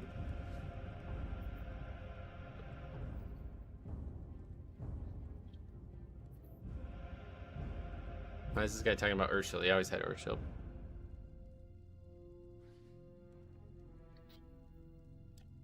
Urshield was actually quite good as a for the leveling challenges when I did enhance. Why did so few rogues do you suppose? They're just not very good right now. Probably like the weakest actual DPS class in the game. I think they might have good individual specs, but that's just not great. People tend to play what the flavor of the month is, and melee is not even in vogue, let alone rogues. A lot of people just reroll whenever they think is the best each season. If you're gonna play Rep Pally, if you're gonna play melee, just play Rep Pally over rogue right now. To reclaim our legacy, we aspects must restore the powers we relinquished to defeat Deathwing. Within the depths of Ultima lies a vault that holds a disc of Keeper Tyr's memories. Find that disc and bring it back to me. It may contain the knowledge we need to regain our strength. Run away, little girl. Run away. First death. What was that, to the slam or something on the ground?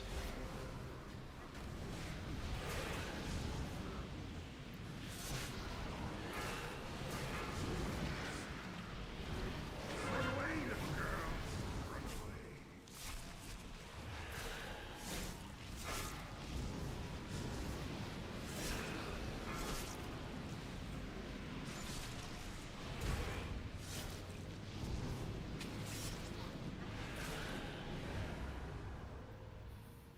Run away. Run away, little girl.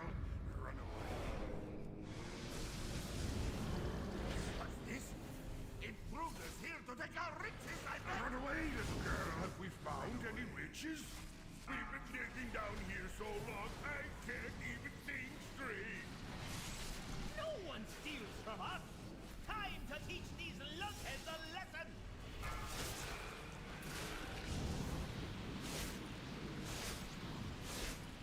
Run away, little girl. Run away.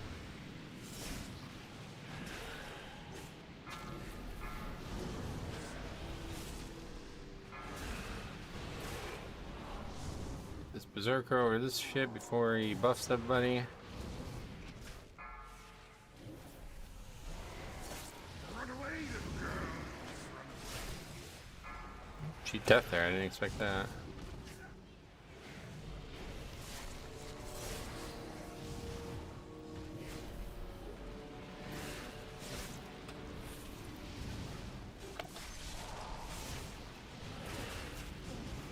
Run away, little girl.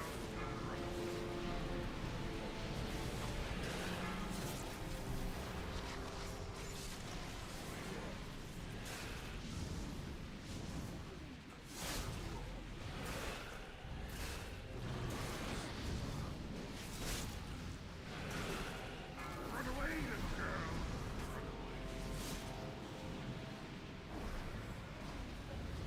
Nice way to clear the tornadoes too, just use your weapon. Not like you need it, but it's a good little side effect. That priest is like totally out of mana.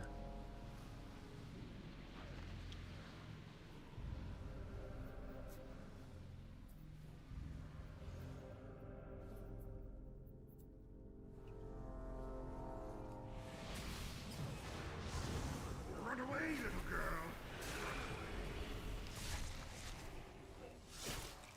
What? Alright, forget it.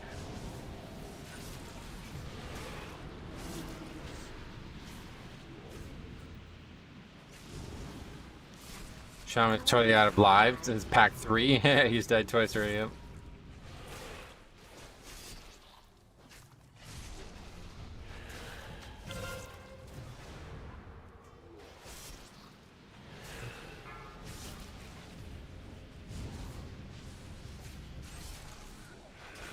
Run away, little girl. Run away. Roma, you cheat here. Gonna smash you. Stonewall Trods, attack! Beware. Run away, little girl. Run away.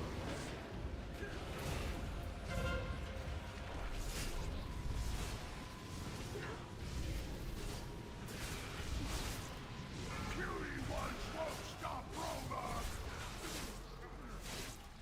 Okay, the double buff on the boss, very nice. Don't know how that part works. Is it 40% or is it 20% of 20%? 22%? I don't know. Either way, it's fast. Fight for your chief. So we do it.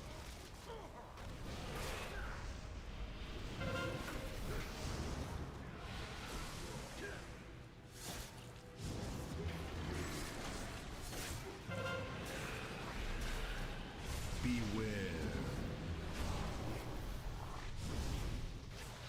Now you're gonna be sorry. Stonewall Trods, attack!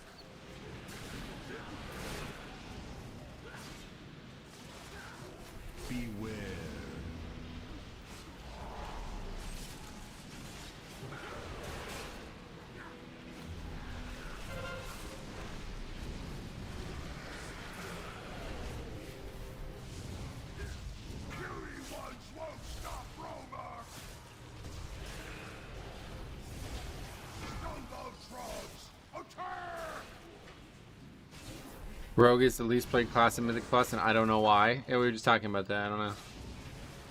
It's historically a very, very good pick for Mythic Plus too. So you'd think that they would, you know, like I feel like because Death Knight is not always meta, but it's always solid. You know what I mean? Like it's usually solid enough that Mythic Plus and Death Knight get along. I feel the same way about Rogue and Holy Pally. You know what I mean? Like these things are always going to be good for Mythic Plus just because of the way they're built. So you'd think like people would play Rogue just by default, but I guess not. It's the intellect meta because of AUG popularity. Yeah, that's more the problem, I guess. I remember Rogues being used a lot in Shadowlands. Yeah, I mean, they were the most popular spec for a long time. Someone get the Shaman a 1-up. Did he die again? Yeah, 3rd death. It's pretty crazy. It's a tight key as it is, so... It's hard to play Rogue, I guess? Maybe. I haven't played it in a long time, but... Mind Students being more useful than Shroud? Yeah, at times, yeah, that's definitely true. I think that's a big problem for it as well. Beware. What's this guy on about?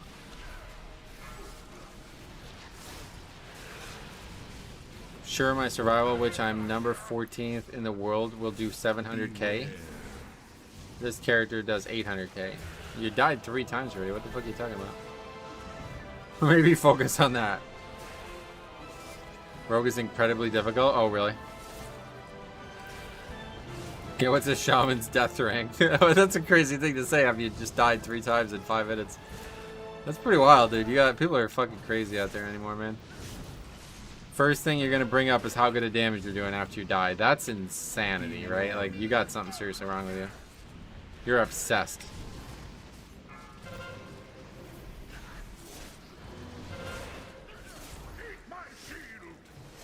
Beware. Survival's an ironic term in that way. Yeah, that's another great point, yeah.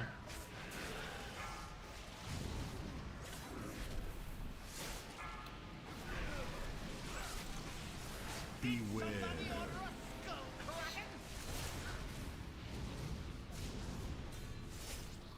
Beware.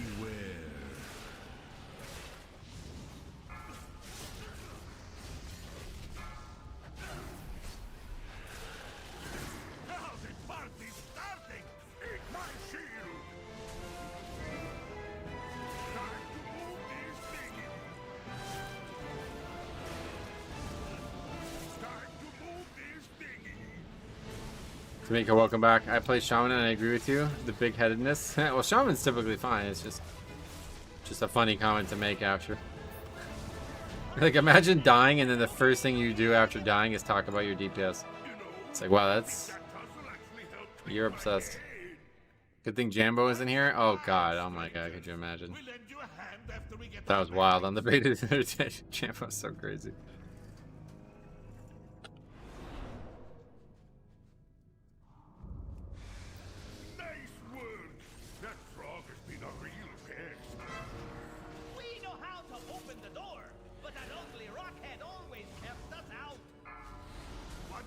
Something nifty? Here's marvelous mustache! Another locked door! Leave this to me. You got hit by that?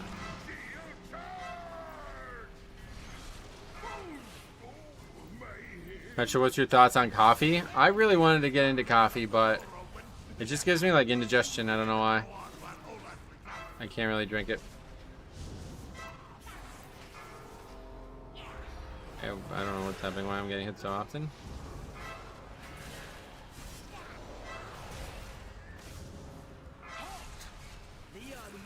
Insufficiently moving.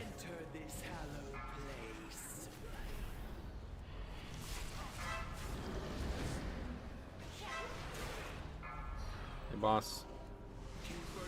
Secrets will be protected! Beware.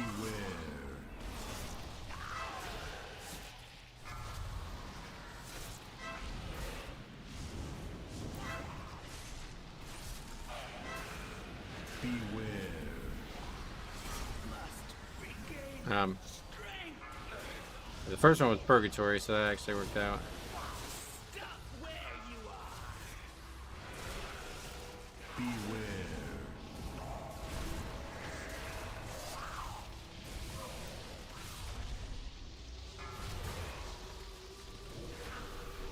Hey, Size, what's up? Any good freaking day? Thank you, my friend. How you been?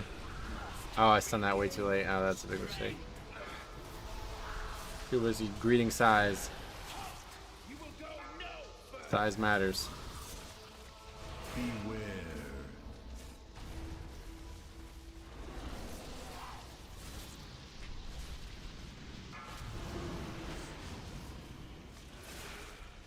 Beware.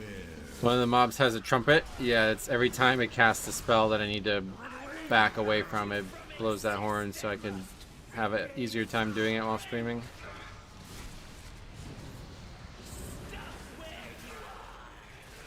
Tried good coffee. Stomach problems are mostly from bad beans mixed with rat turds. No. If what the coffee I had was bad quality coffee, then I can't really afford it anyway, because coffee's kind of expensive as it is compared to water.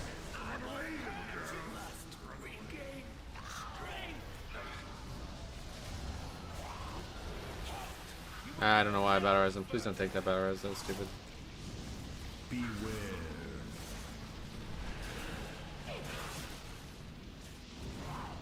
You didn't take it. Good. Good to see that.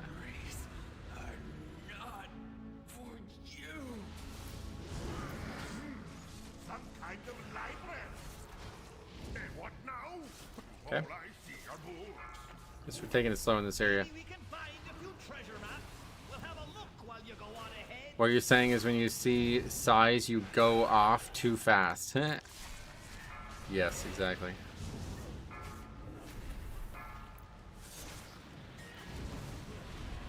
I don't even know what's happening right now. Did somebody aggro that?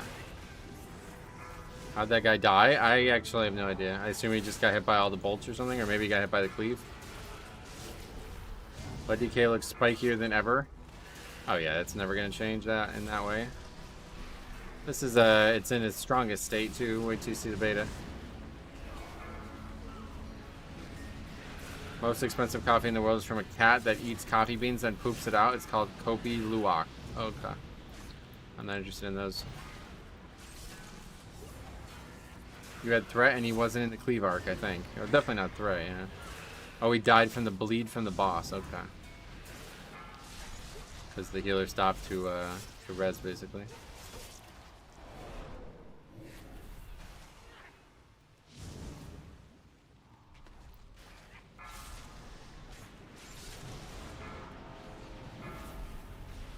Alright, these guys blow. First time it seemed like a fluke, but now after that it's like, alright, you guys are silly.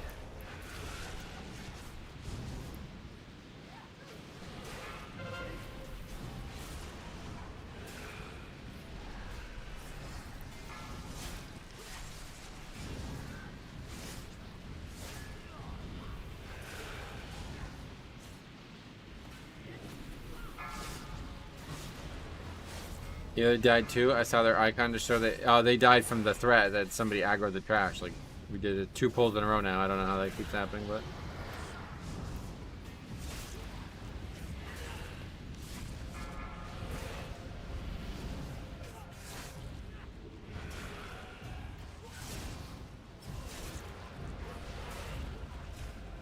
oh, and again dead to the frontal. A lot of deaths. 5 deaths. Wow, 9 deaths across 2 players. That's pretty hardcore.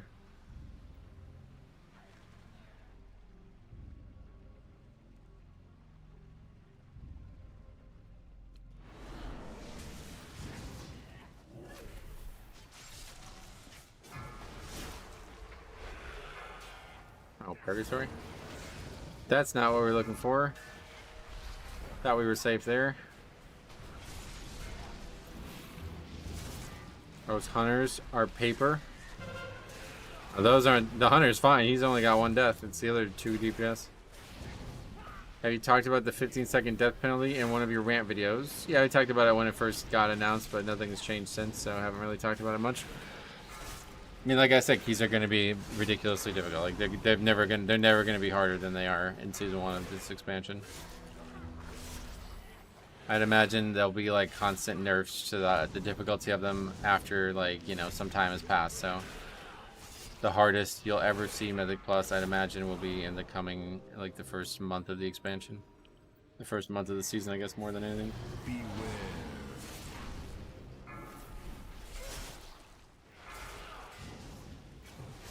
Right, the Pally's like ultra bad. It's used like literally like he's died to mobs auto attacking him like 3 times already in this dungeon. Beware.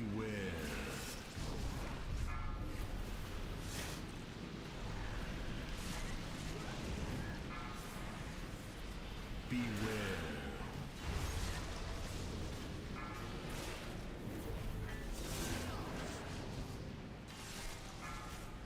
Beware. It seems like it's gonna be a despair though. Beware. All these deaths, I don't know.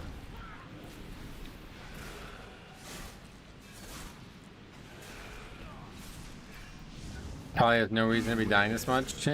Well, like I said, he's literally dying to stuff that like if you saw this in a 6, you would be like, oh my god, I can't believe people are doing this in a 6. But he's doing it in a 16.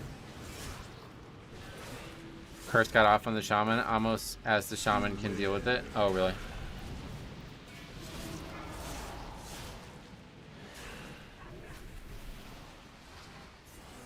Beware.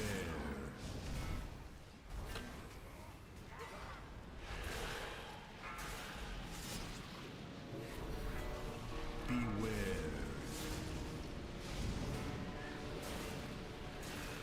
Hunter's gonna die out of range of the healer.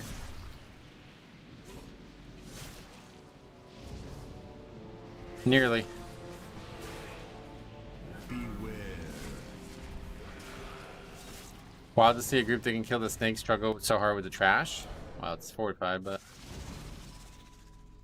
snake is definitely not what I don't really see too many problems with that boss.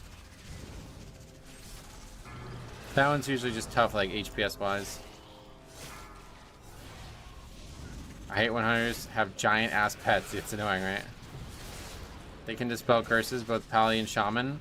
Shaman can now, but Pally wait, no, Pally can't, but Shaman definitely can.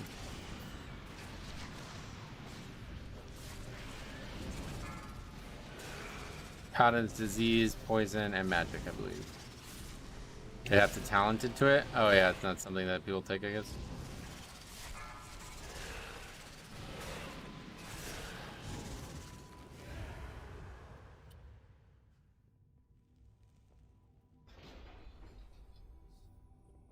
What, with bubble or something, you mean? I probably can't dispel curse, so. You can freedom the curse. Oh, I see. Okay, okay. Since it's the slow, that makes sense. Target acquired.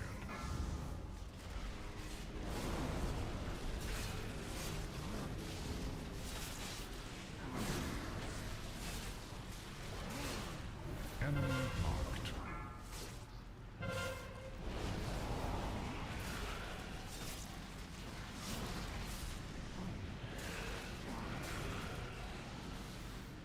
Okay. Beware. Purge. Good start over there. The shield can remove it for Pallies? Yeah, you can always bubble it off, I guess, but didn't realize it was a slow though. That's cool.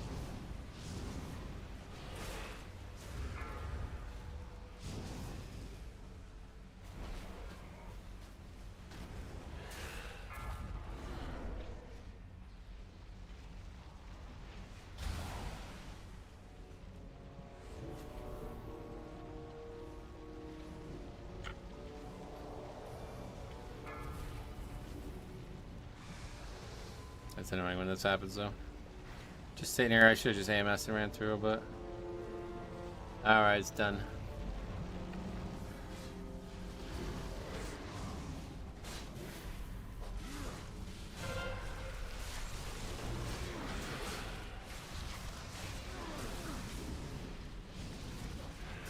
Enemy marked.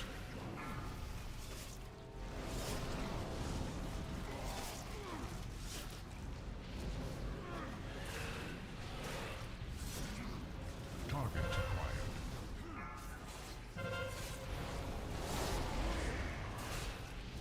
His wheelchair got stuck in the frontals. Hey Bird, what's up buddy? Welcome. How the hell are you, man?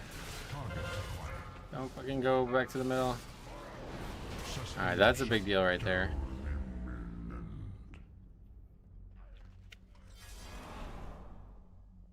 Whoa! Look at all of this stuff! The heroes. You could keep searching for whatever it is you folks are after. Yeah, we're calling dibs on this room. Safe travels all.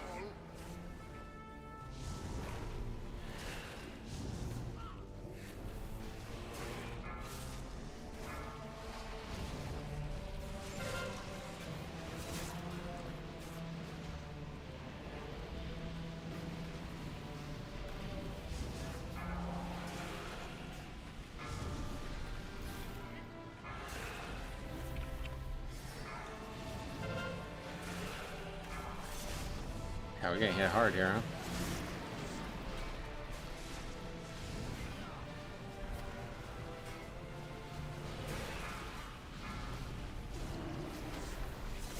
I'm 6 minutes behind. Oh, yeah. Yeah, you can always check if you have the red icon underneath the stream. If not, you're not live. I'm doing good today. Doing all my Tuesday transmog runs. How have the keys been? Solid, yeah. Pretty good so far. This is probably the easiest week of the season picks-wise, so should be a good one.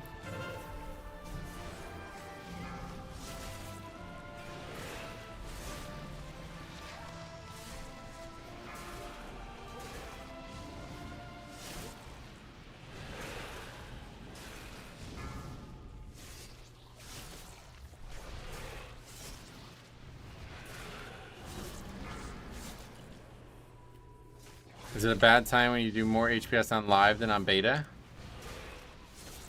I don't know. I guess so, considering your health is so much higher on beta. Yeah, should be a bad time, but what makes you bring that up?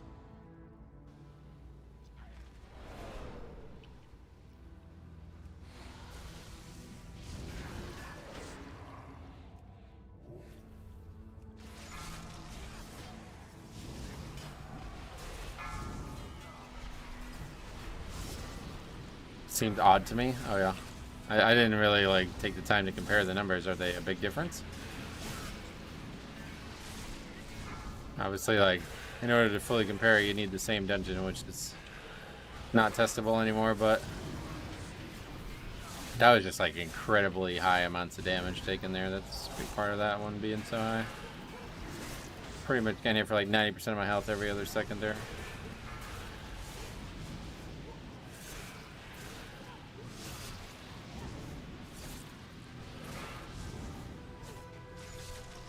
You just seem to hit 900k more on live, yeah.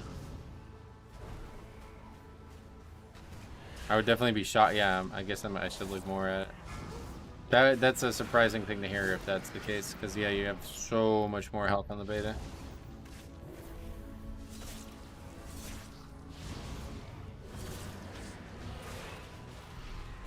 Kinda saying it's still timeable with 17 deaths.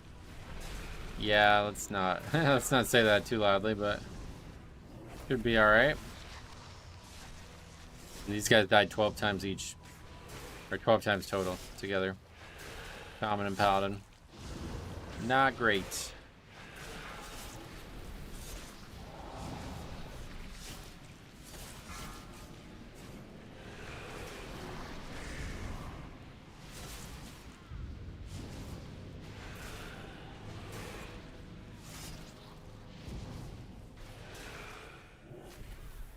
Timer would be -3 minutes right now in beta.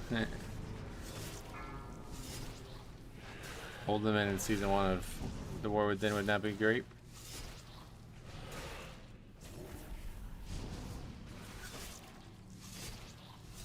Sorry if I jinxed your key now. Nah, there's no such thing as jinx, don't worry about it.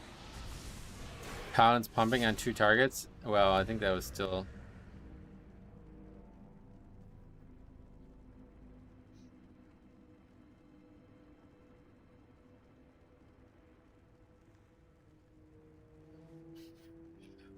People are fucking so stupid, it's crazy.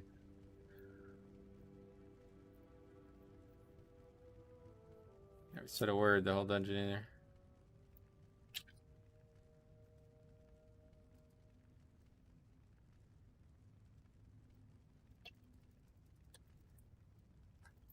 W. Oh, we can do it like that. What was that? Press tab. Doesn't work. Storm Rage. What was that about? We are on pace to upgrade this.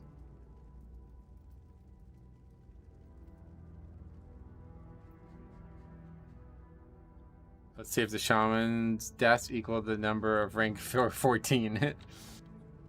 I guess we won't get to find out.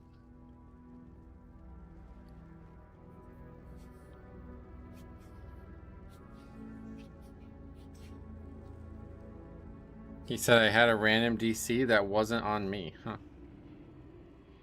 That happened to us in Dragon or in Shadowlands. You remember?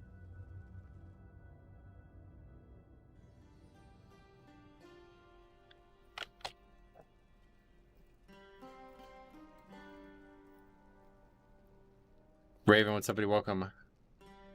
Yeah, actually, you did jinx it. Holy fuck. That was like, wow, you like hard jinxed it. Forget it, jinx, this is real. That's crazy. You got this guy DC'd and kicked out of the group. Alright, well, that's interesting. You have to keep an eye on that. That happened to us a lot in Shadowlands.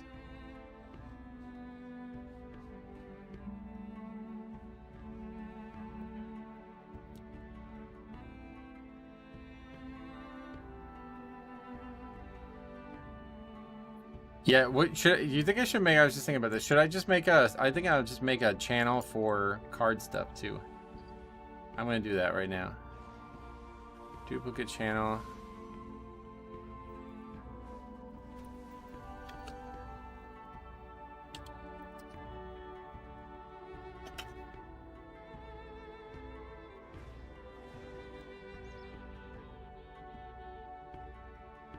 There.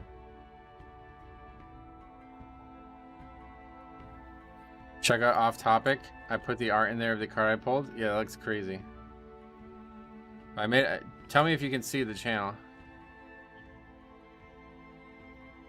I made a channel, trading card games.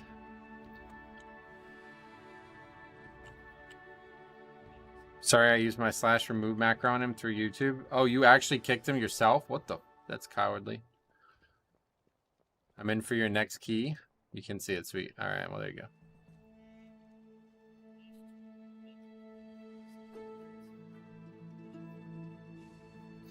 All right. Well, anyway, I'm still shocked by this. So let's go ahead and get this on the sheet. Nope, that's the wrong one. Olderman, 16. See how unupgradable this key is, though. Like, do you guys you're starting to believe me, right? Like, this key you can't upgrade. Like, we had 1,000,000 deaths, still had a shot at it, and then some bullshit like that happens. The key is actually just cursed. Like, I don't like to use it that word because I feel like people use that stupidly, but it certainly looks like it's cursed to me. There's some otherworldly force preventing us from succeeding in there.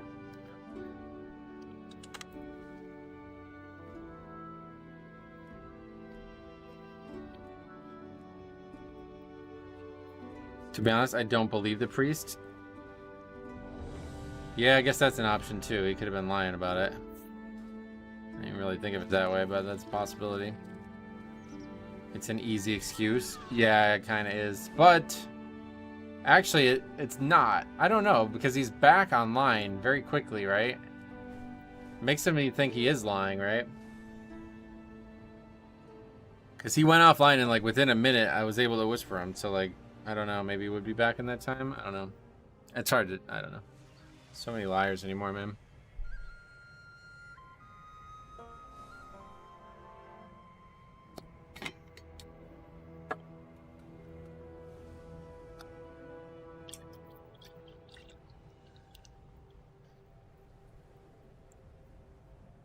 Yeah, it would have been like a less than 30-second DC, you know?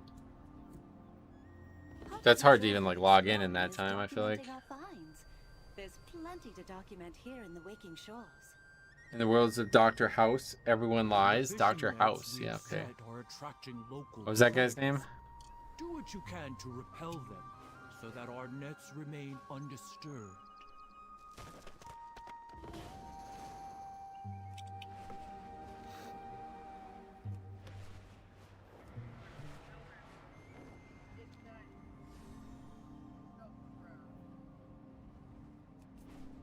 This guy's offline too now.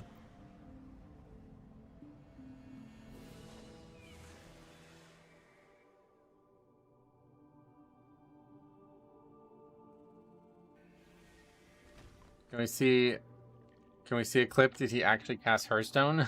He definitely did Hearth now. We're in the middle of combat.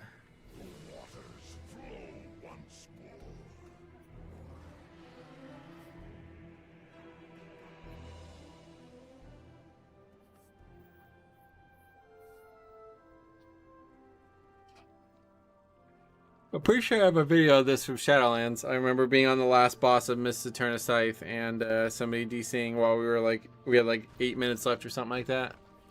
And then they just instantly left when they DC'd. And then they came back and they were talking about, like, they were so upset that they got kicked. So I don't know.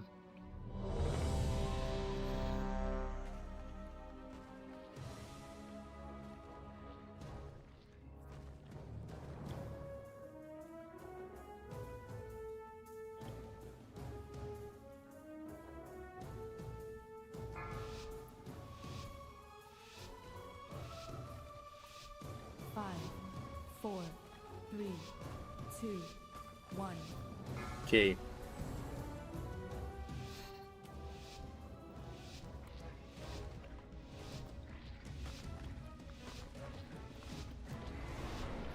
Alexstrasza charged us with protecting the light pools from the Primeless. I pray they have not infiltrated too deeply. Ensure the eggs are safe and eliminate. We got some big dungeon tuning on beta and some instances timer decreased. Oh, really? Maybe I'll go on there on Thursday then instead. We'll see. The cinematics out? Oh shit. As we start the key, unlucky. 2 o'clock, I guess it came out. Fuck. Well, we'll take a look at it afterwards.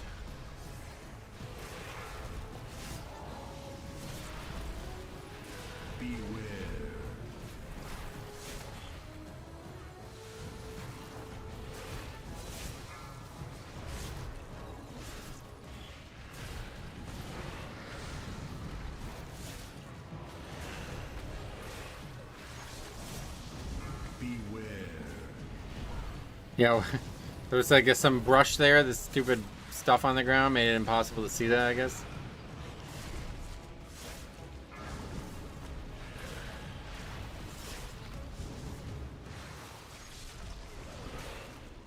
Beware.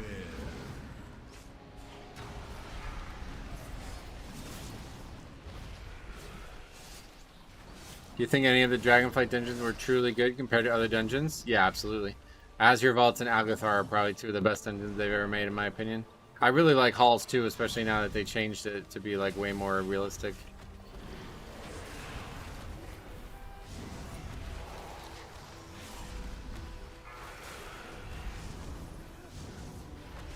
Lily pads, Froggers added again. Oh shit, yeah, you're right, dude. I didn't even think about that.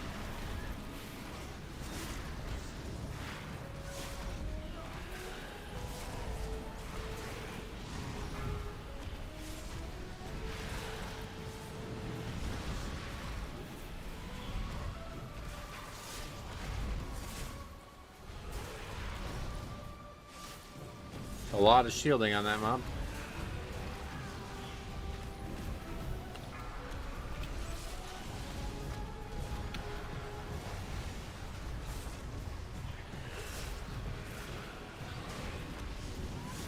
The mob's at fucking 80% health, everything else is dead. That's crazy.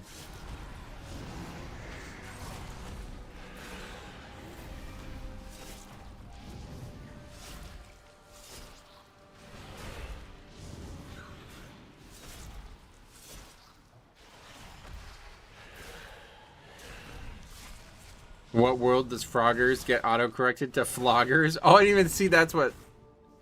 Wow, that's weird.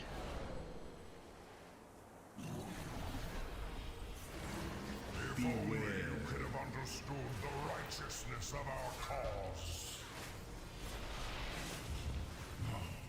Such a pointless death. They took 5 full minutes off the Dawnbreaker time? They made it 5 minutes harder? Is that what you're saying?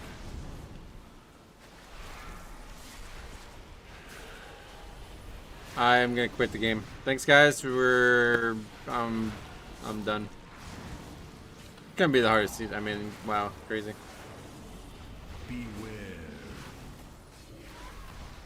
I guess I've not actually finished the fucking key in time, so I have no idea if it's easier now. Maybe then it was needed. I mean, has anybody actually done the dungeon in time? Like, I don't know. Maybe it was easy. It sounds bad on paper just because of how difficult the dungeon is, but obviously that has nothing to do with the timer. Thanks for stopping by. Will you play DK in the War Within? Not anymore. They nerfed the timer. No, I'm still gonna, yeah. I only like Academy and Uldaman. If it was shorter, I would have liked the rest. Oh, really? You like Uldaman? That's a crazy thing to say. Probably don't hear that very often.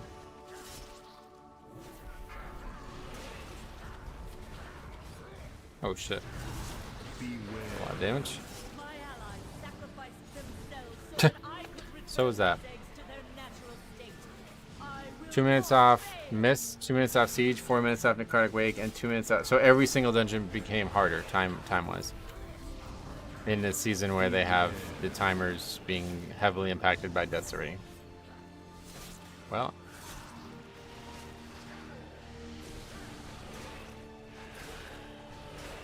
Let's make a video of that. Yo, are you guys joking right now?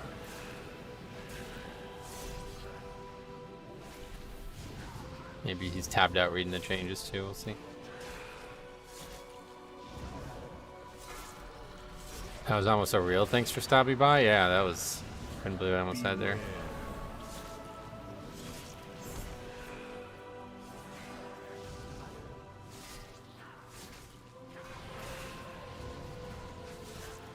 You got the Death Strike icon on me, that's rich.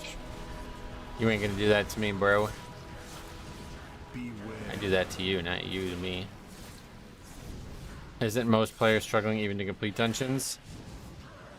I don't know, about 3 to 4. I don't think anybody's struggling to complete a 3, but yeah. Dungeons are very, very hard on the beta. Beware.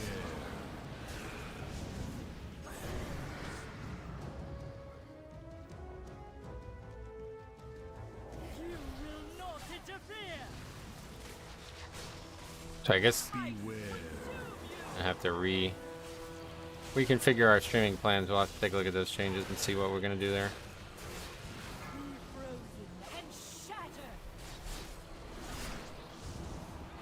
I mean, if they're all just harder, I don't know what I would need to test. It's gonna be a mess. Can't finish a fucking dungeon on the beta anyway. Beware.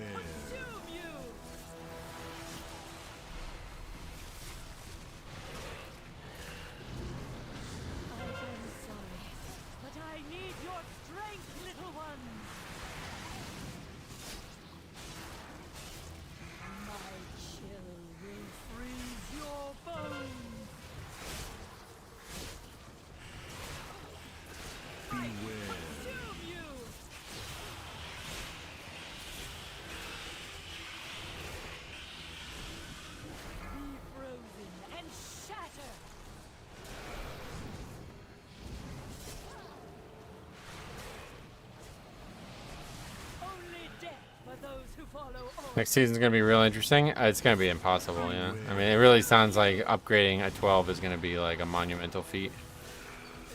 Or upgrading a 13, whatever the new. 13's the highest number, right? Like the where the affix changes happen.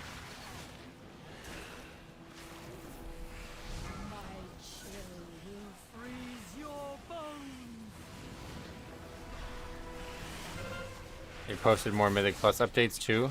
That's what we're reacting to, isn't it? I don't want to be a doomer, but it seems like Blizzard wants to kill off pugging. That's nothing to do with pugging. That's just a coincidence.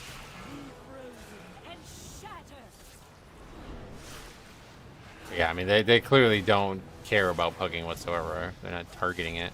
They could have easily killed it off if they wanted to by just making it so you have to have a pre-made group to make a dungeon group at all. They're just making dungeons harder.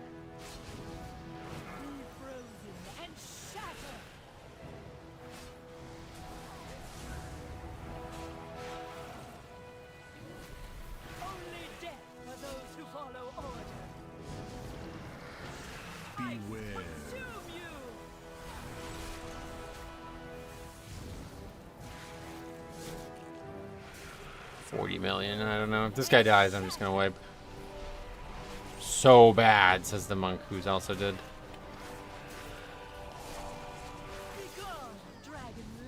He's dead. Too much health. I don't really care to do this. That's the beauty of Mythic Plus. If it's too hard, go down a level. Well, that's the problem with the timer changes, is that's not always easy enough to do. Like, the big problem with Mythic Plus right now is that keys can become, like, you're just in a trap. So, like that's what I was predicting. Like, a 12 was going to be easy, and a 13 was going to be impossible.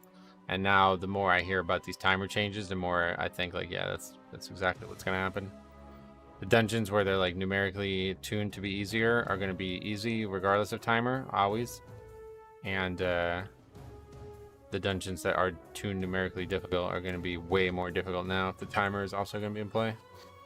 That was the good thing about the recent expansion, or like the seasons of Dragonflight. Basically, like, timers weren't really in play a lot. A lot of the timer, like right now, like we can still upgrade this even with that full wipe on that boss, you know? If you take 5 minutes off a dungeon, presumably that means that that's just totally, like, now you really have to have like a perfect run. So that means you're probably never actually going to get to a level where your character is challenged and the timer is not also overly challenging.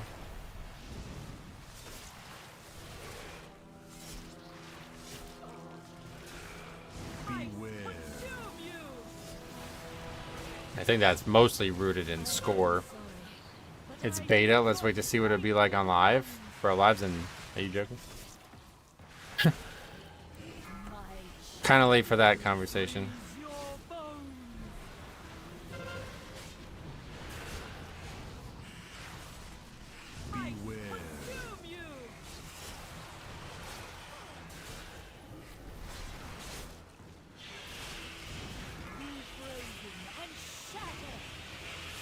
Changes like that, I'll just tell you right now, like changes like that being made this close to launch means that they know exactly what they're doing. This isn't them testing something out. This is them looking at the timers and being like, all right, they're just too easy for some reason. They feel that way, so whatever that reason is, then, you know, they act on it. I mean, unless there was an actual blue post made alongside of it giving some kind of different clarification. But we'll take a look at that in a second. We'll definitely be making a video on it. 5 is in 20 days or less. Yeah, the game launches in 2 weeks. And then the actual season is still a while away, but I don't imagine they're going to be doing Mythic Plus testing during the actual launch, like while the game's out, but maybe.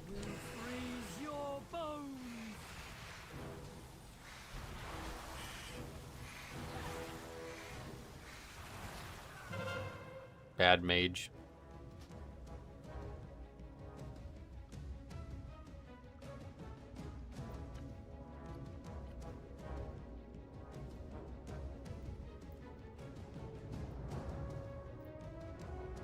Alright, let's take a look at all the stuff we just missed. Ruby Life Pool 17. Oh, I don't think I put that on the other sheet, right? Monk Healer.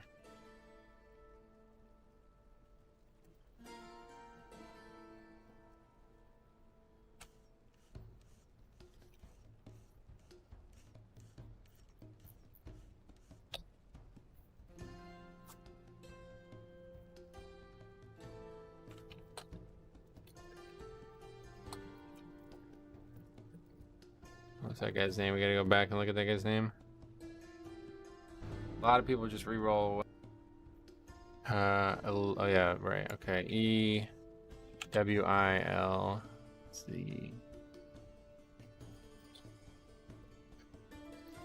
Wilzabeth. No, there's no L. Wizabeth.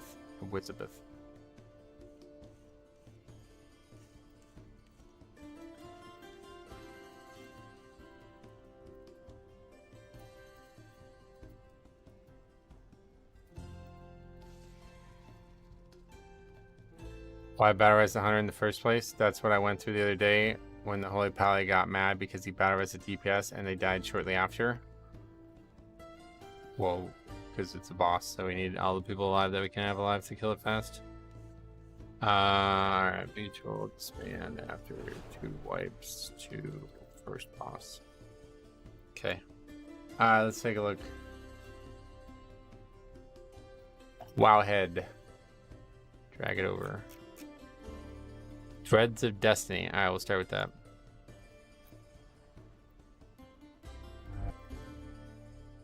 So we should mute this. Oh, it's animated? Okay. Slender is the strand that guides our destiny. Kind of loud, right? Known only by true sacrifice. In our kingdom of Azj-Kahet, no one understood this sacrifice more than Queen Neferis. My mother. Oh. I saw this when the Black Empire came to conscript us for their last stand at Nylofa. Wait, what? My mother refused them. For this treachery, your line will sever itself. This kingdom will wither with the waning of your work. Damn, that's fucking badass. What the hell? Strength defined us that day. And in that moment, we felt destined for greatness. But in the years that followed, our greatness was tarnished. Look at them out there. Wretched, starving. I am not immune to our people's suffering. I believe better days will come. Not if you keep failing to seize the moment. What was the point of you freeing our future, only to leave us buried in the past? You comprehend so little. There is much for you to learn before you can be queen. Mother! Mother!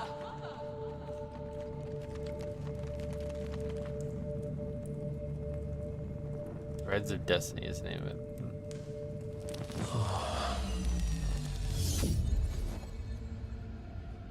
Ansarek? Are you seeing this? You have heard my voice in your dreams, Great Queen.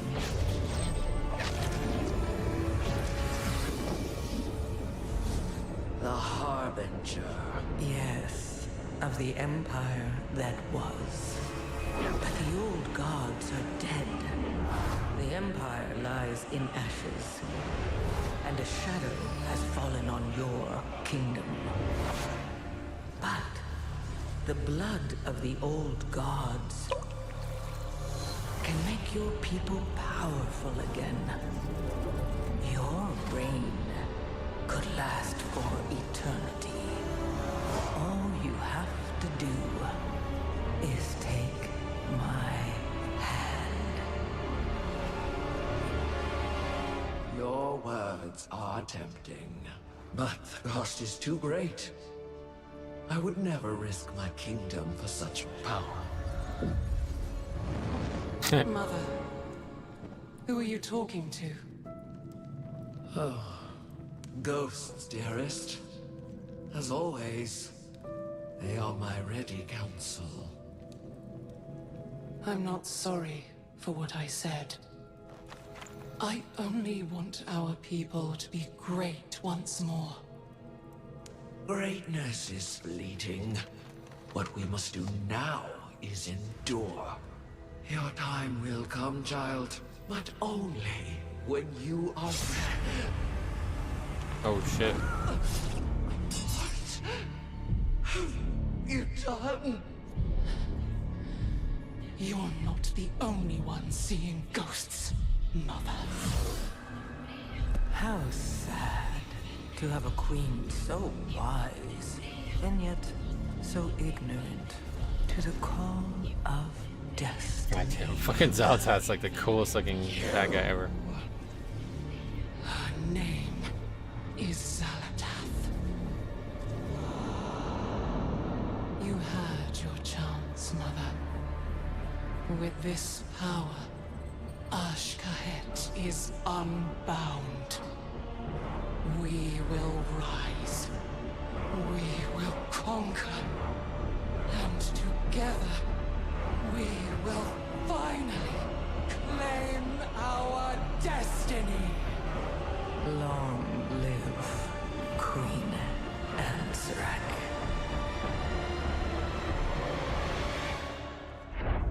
It's fucking awesome.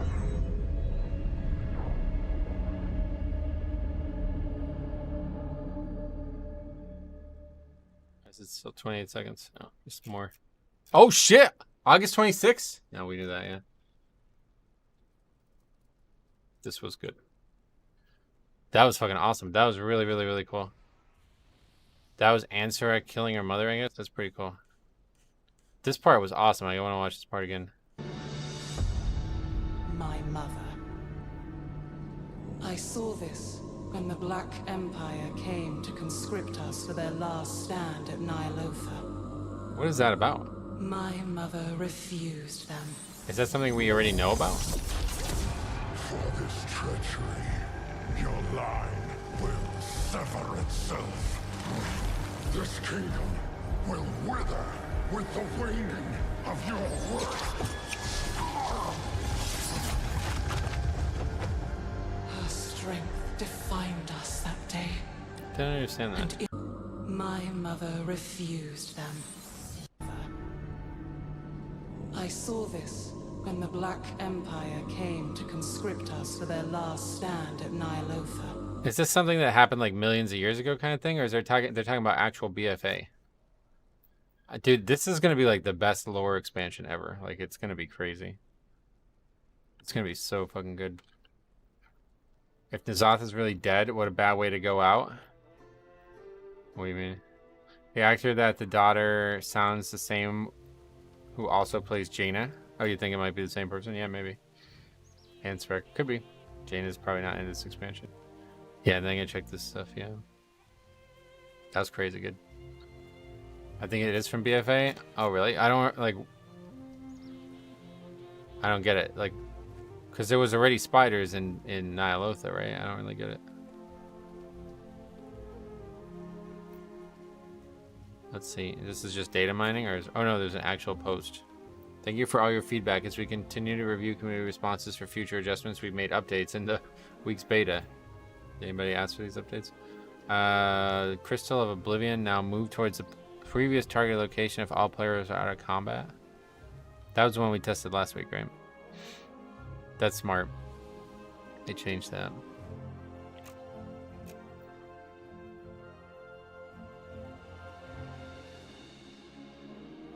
And then it's inside here, there's timer adjustments. Strange that it's like alongside nerfs though. Enemy forces requirements have been adjusted? Oh, that's interesting.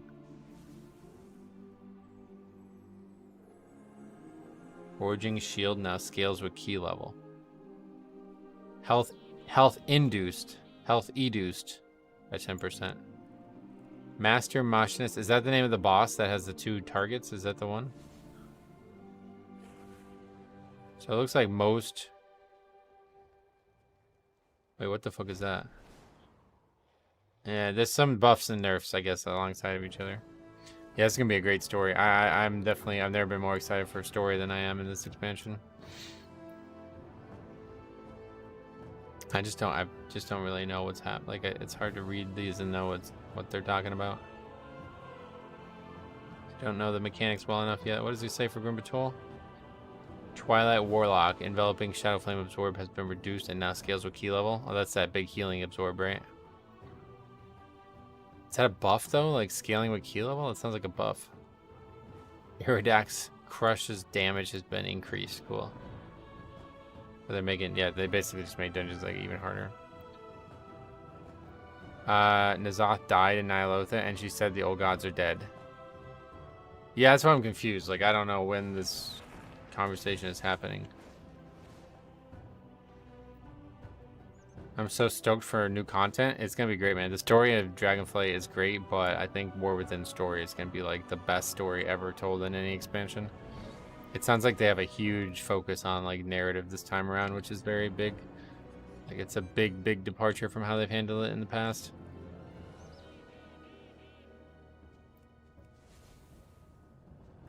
This guy still hasn't done his key. Zalatath comes later. I think the emissary before that was from the first Black Empire.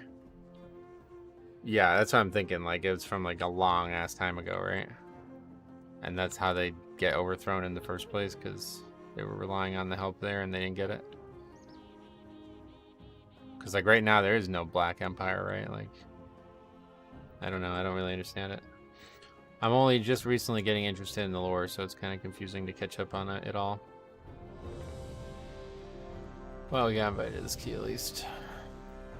Double. Oh, it's that guy again. Nerf Shaman. Bro, you got your fucking wish. Why would you say that out loud? That's just ridiculous.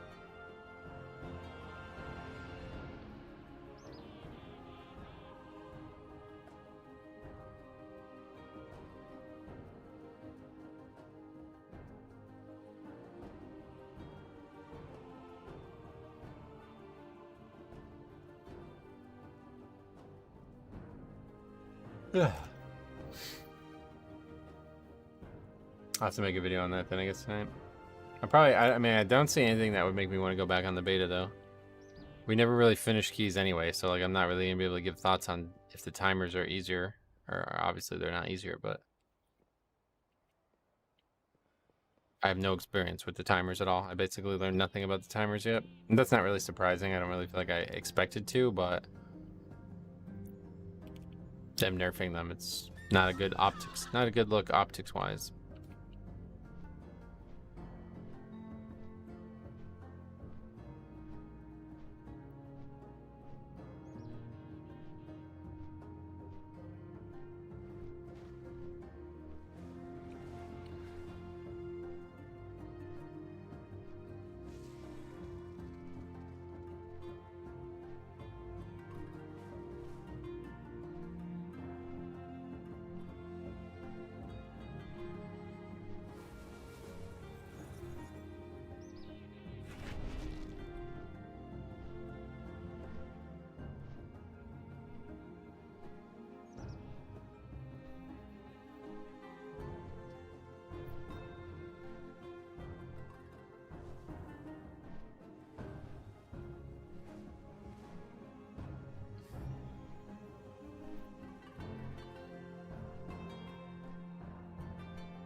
Okay, so there's Mex. See if we can get this one done then.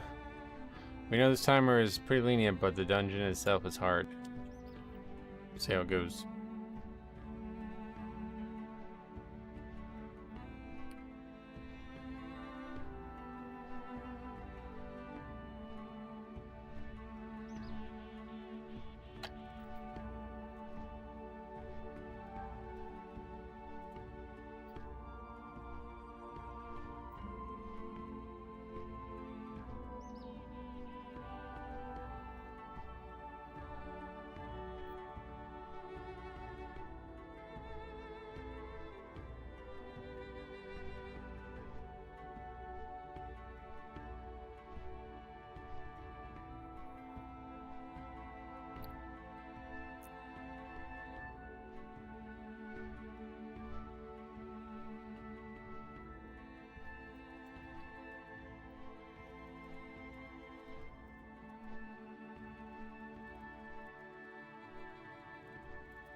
lot of people signing up. I'm surprised to hear that. But I guess, so are they going to do, like... They're going to do a bunch of those animated ones? We don't have a lot of time left, right? Or are they only doing that one? Because even if they did one a week, we really only have 2 more weeks, right? Who else would be like a main character that they would do one for? Yeah, but one a week is only 2 more. I don't know who else they would do it for. I guess like the bad guy dwarf guy who you kill in the dungeon or whatever. I doubt they would. I don't know. I don't know.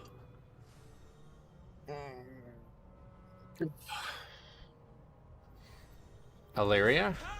Oh yeah, I guess they could do one for like good guys too, right? I don't remember like the previous expansion ones. I know the Jaina one was famous because of the music. To be honest, this has set up the first season perfectly. I don't know if we need another one yet. Yeah, that's what I'm thinking. It might just be that one. That's actually a really, really good, like, yeah, they did a really good job with that. Very satisfied with that.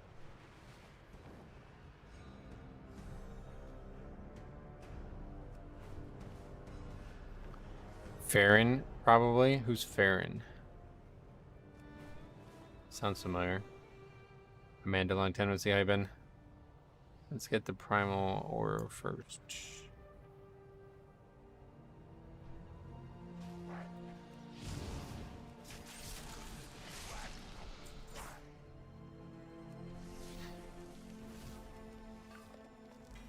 Oh, that character. Yeah, actually, probably right. They'll do one for the Arathi, 100%. Is there like a bad guy amongst the Arathi, or are they purely like good people? Like, there's no bad, like, it's not like the Nightborn where there's like a, well, the Nightborn are the equivalent of the spider people, I guess, in this case, so probably not. I wasn't aware she killed her mother. I don't think anything of that, like, none of that was explained at any point. Like, I don't remember hearing that in the storylines that we played through. But maybe it was. I don't really pay that much attention when I'm questing on the beta, obviously. Plus the cutscenes. The cutscenes all got skipped on the beta for me, so. Because they weren't even cutscenes. They're just like text on the screen and I didn't care to read it.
Don't need to go crazy on first pulls. The Nerubians were soldiers of the old gods. The Black Empire was ages ago when the old gods were at war with each other. Yeah, so that, what you're saying is, that was like from like a long ass time ago, right? That's not something new. It's not BFA Nyalotha. My vault is many things, Makes sense. but harmless is not one of them. These whelplings perceive anyone not of my blood as a threat. Fuck that all up. Their gaze pierces all. If they see me, all nearby creatures will awaken to purge you from the vault.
Have you seen the current beta tuning on Mythic Plus? Now has us back in the Exodia comp again, and Vengeance. The current, what is that? I don't understand what you're saying. The current beta tuning for Mythic Plus now has us back in the Exodia God comp. What does that have to do with anything? I saw they nerfed the timers and stuff, but what is the comp? What does that have to do with comp?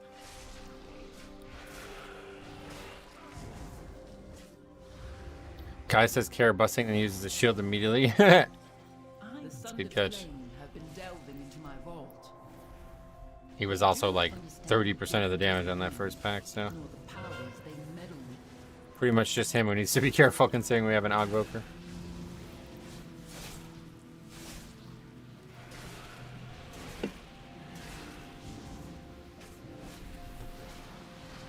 People have been testing high keys and they're pretty much using God Comp with this expansion to do them easily. Oh, I thought you were talking about the post that got made today. Wow, that's normal. There's always going to be a meta, buddy.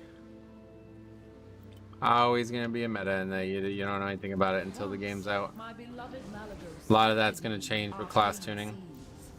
I planted them here. A little garden from him. It looks as though it has grown wild. Beware. I will need you to prune it. Beware. Beware.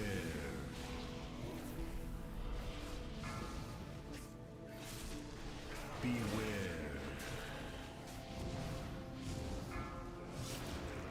Beware.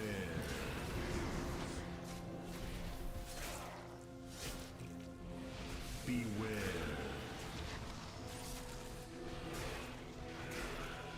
Beware.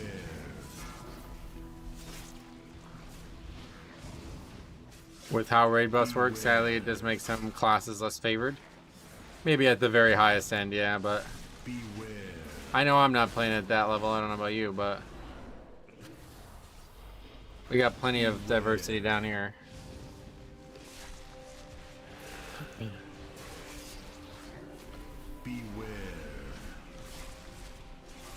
The whole raid buff thing is like, that's like pretty much only for groups that don't have deaths at all. Like, if you're worrying about raid buffs in a pug, you're fucking confused as shit.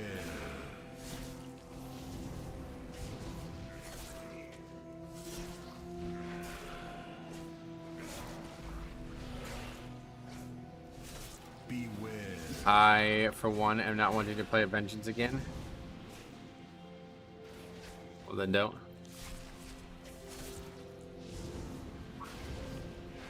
Beware. Are you sure though, Vengeance? Because I haven't heard anybody suggest that. Everybody keeps telling me either Bear and then at one point Blood DK was looking like the best, but I've not heard anybody say Vengeance. I don't really, like, I don't even think about that ever, so maybe I'm just not hearing it.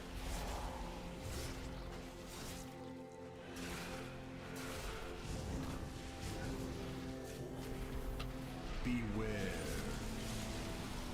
Vengeance after last week is kind of blasting. Oh, really? What does that mean? I don't even know what that means. They got big damage buffs, is that what you're saying?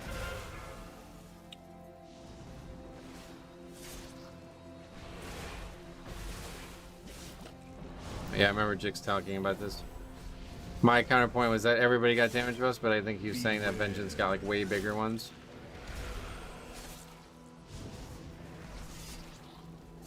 Vengeance has insane single target now, and Resto Druid is by far the biggest damage dealer. Oh, really? Resto Druid? Not what you want to hear. Either way, it doesn't really impact me. Beware. Oh, that was a bad one.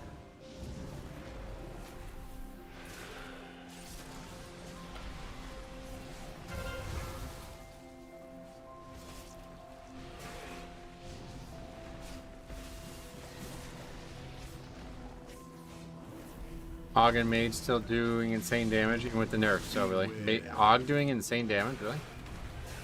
Or do you mean just Og plus other specs?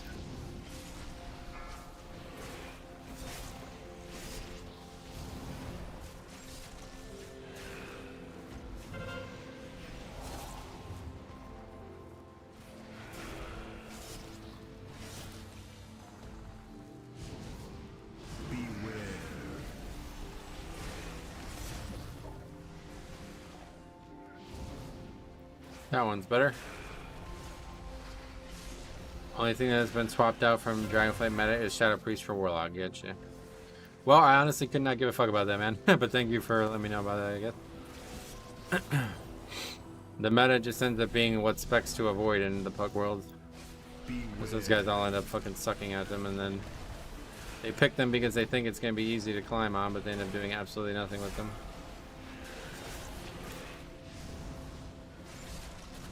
But they have, I have seen some Fire Mage changes that make me think they're going to be better now in the Pug world, so hopefully that'll be the case at least.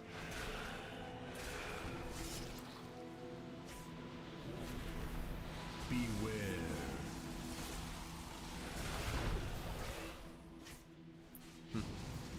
Another bad one. But it's over.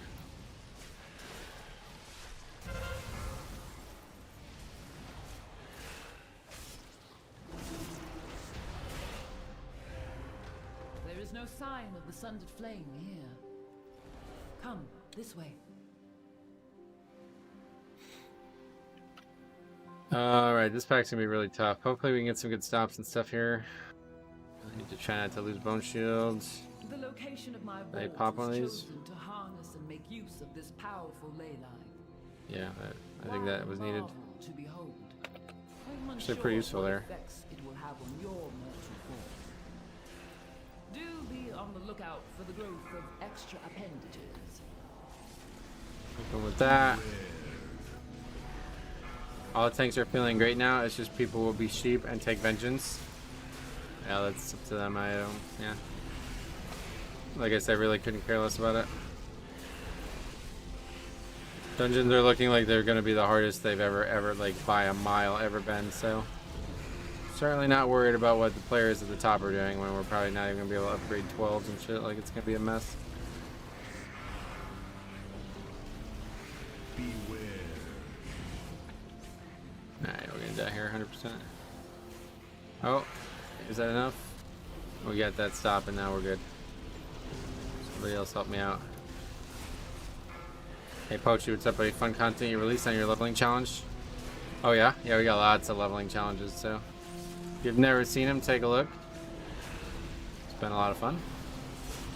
Do you see the timer nerfs? Yeah, I'm gonna be making a video on that after the stream.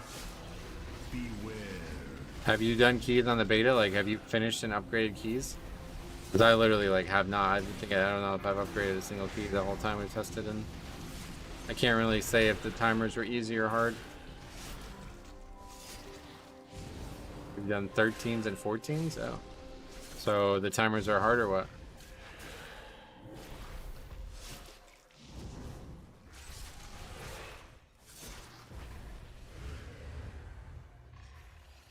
It's crazy. I don't know how the hell anybody's doing 13s and 14s. It's crazy. You have discovered Are they easier than 12s or something? Maybe that's the thing. Like I can't even like finish 10s, let alone upgrade 10s. I incorporated a means of safe travel via these tomes.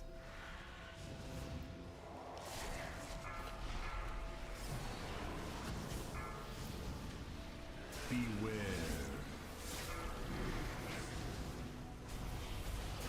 After 12 it is easier? Oh really? That's shocking. Yeah, I feel like those affixes don't really grant you much offense. I thought it was going to be different. It's basically probably easier, right? Because those affixes are way more complicated.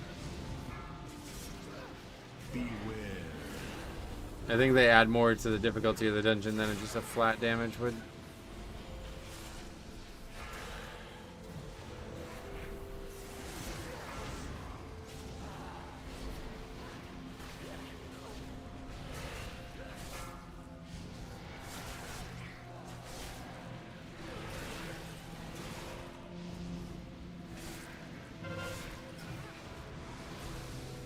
Beware.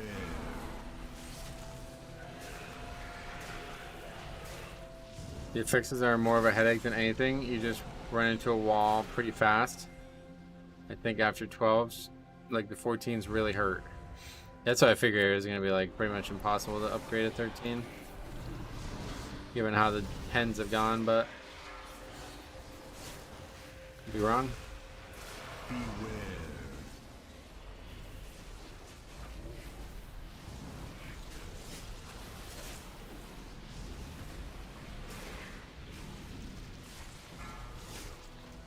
Yeah, the item level missing is not... It's going to be a long time before I have that item level, so... The item level given is probably where I'm going to sit for a long time.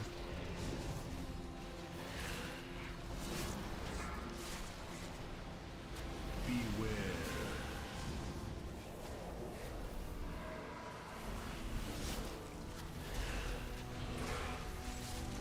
People running around with 3k IO in the beta. Yeah, apparently because there was like a trinket that was really bugged. It was giving like an enormous amount of stats for some reason. So I don't know if it's truly like, you know, I don't know what the reality is there.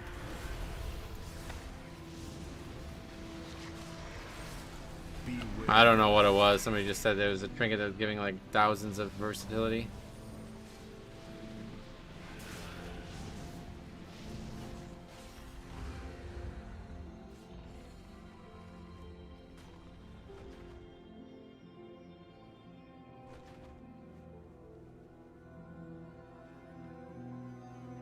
Nobody died. How about that? Yes, yes. So beautiful. So powerful. All for me. Beware.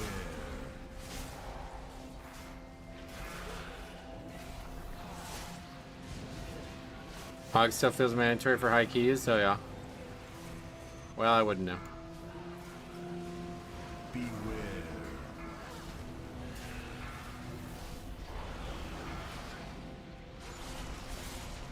TCG play page is already popping off in your Discord? Yeah. I knew that would be a good addition.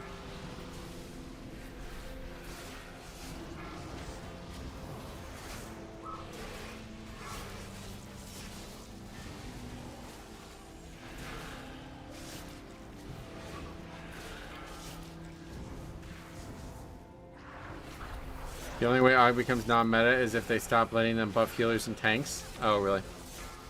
Beware.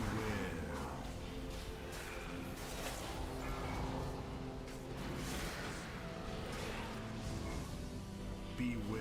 I mean, I think it's actually like perfect. Like, I don't.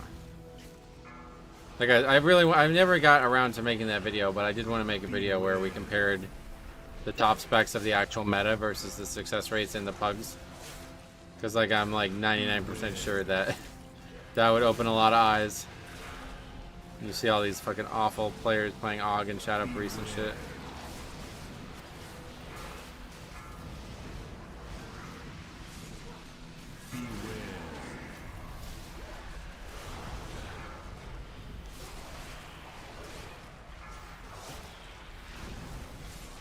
The issue is Blizzard isn't listening to the feedback about how to balance Mythic Plus. They have been told raid buffs and this are not healthy for Mythic Plus. Well, they can't just get rid of them in Mythic Plus, right?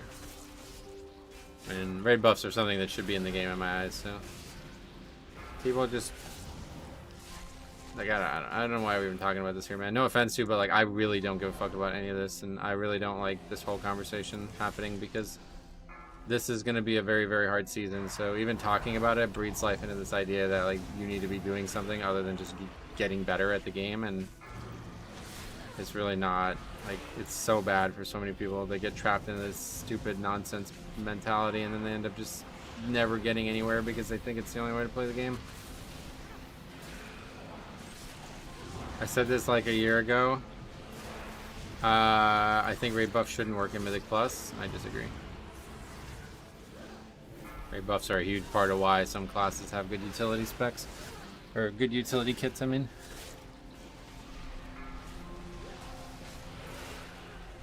Why not add scrolls? I think because they want the utility to actually matter in Mythic Plus. Like, this is a good thing for the game, and people obsess about it so much that they've turned it into a bad thing for the game, and it's really frustrating. Mine. It is all mine. Please, take care of them. Shred you. Beware. What does Og have to do with intellect? I don't really get it. Oh, what am I missing there?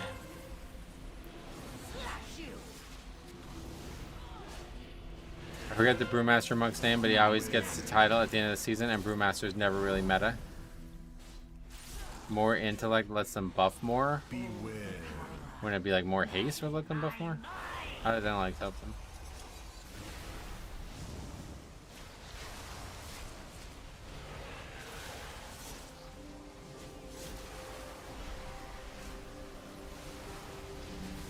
But I don't see what, so Og will always need a mage, but what else? Like, nobody else brings the intellect buff, do they? I think that's just saying, like, Og buffs the intellect users, not Og benefits from intellect users. Hey, Matt, welcome. How you doing?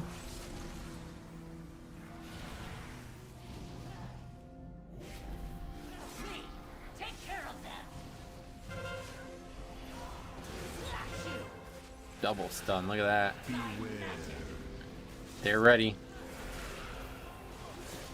Og buffs healer, int buffs Og, int buffs healer. Oh yeah. What's the TLDR on how intellect buffs Og? I don't get it. It's like a portion of their stats, is that what they give or something?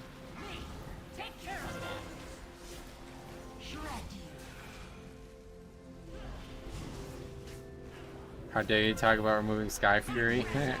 Right, I mean, like, that kind of stuff I love. I'm so glad that they got a buff for Shaman.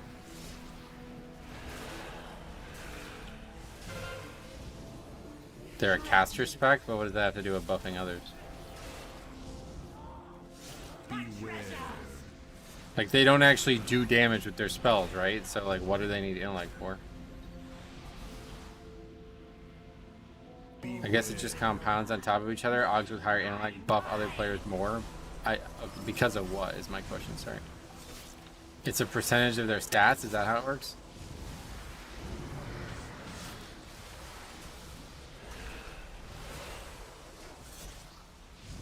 It makes their buffs do more? How? I'm sorry, I guess I'm not asking this question clearly or something.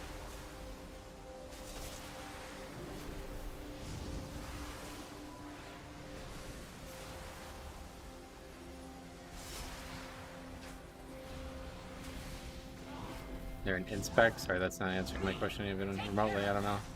It makes me think you guys don't actually know the answer to this question, but it's all good.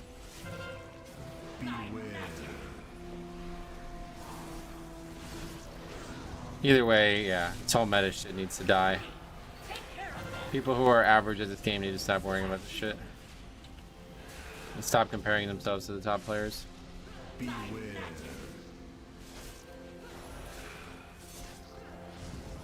It's ruining the game.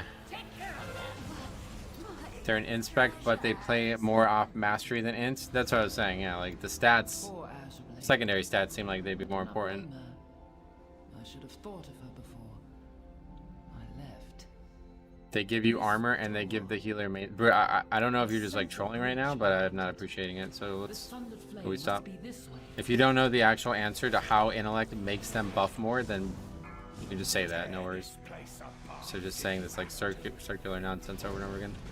I will expose whatever secrets she locked away within these vaults. Tilash must not break the final seal. The consequences would be dire. Please, hurry. What do you think about the new cinematic? Oh, it's fucking amazing, yeah.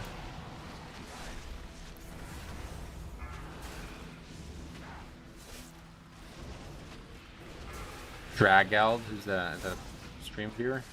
I don't recognize the name.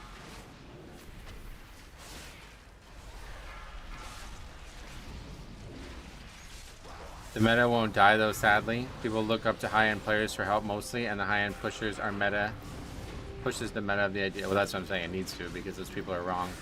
They're looking at them for information that they can't be given. And that's why I wanted to make that video. I never got around to it.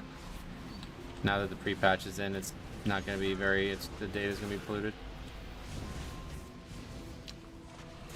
Drageld Eben might increases the primary stat by a percentage of their own. I didn't even see anybody say that. Eben might increases the primary stat. Okay, so yes. So the answer to my question was it scales out there, you know, like, yeah. How is that so difficult to just say that? Why did that take 15 minutes to answer that question? That hurts? Yeah, I don't know how I don't see your comment. No offense. It's not like you did something wrong. How does BudDK feel on beta? Yeah, still great. I got lots of videos on that topic now. With pugging, also people are very meta heavy for the higher keys. Right, that's what I'm saying. Like 99% of these people having this conversation are not doing keys where that would even come into play yet. So.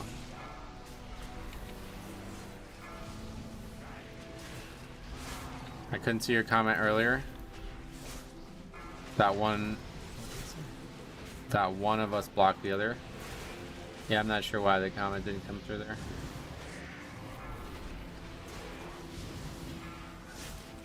YouTube loves to eat comments. Yeah, it really has gotten out of control.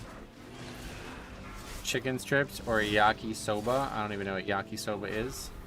Never heard of it.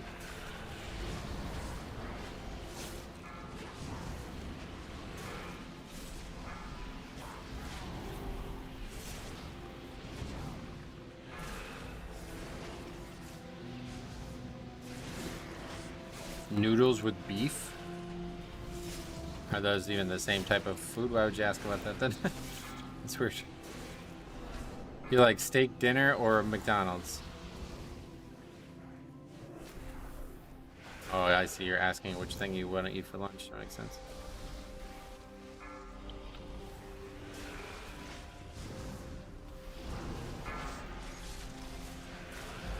Pretty much don't ever eat chicken strips unless you're a child, I think. TLDR.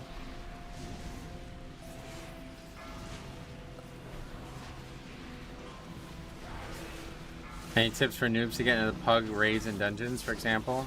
Seems people only accept people who are overgeared for their level. You can just make your own groups.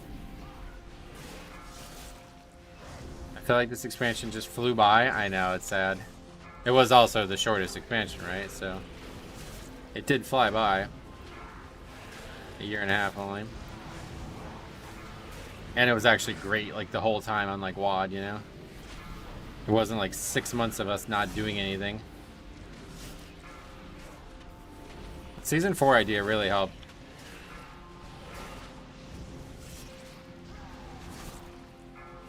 I think they want to be having 18-month expansions from now on, though. I know, it's unfortunate.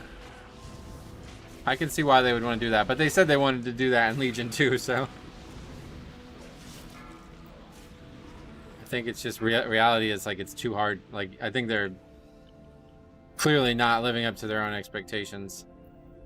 So hopefully they won't continue to push it if it's not working for them.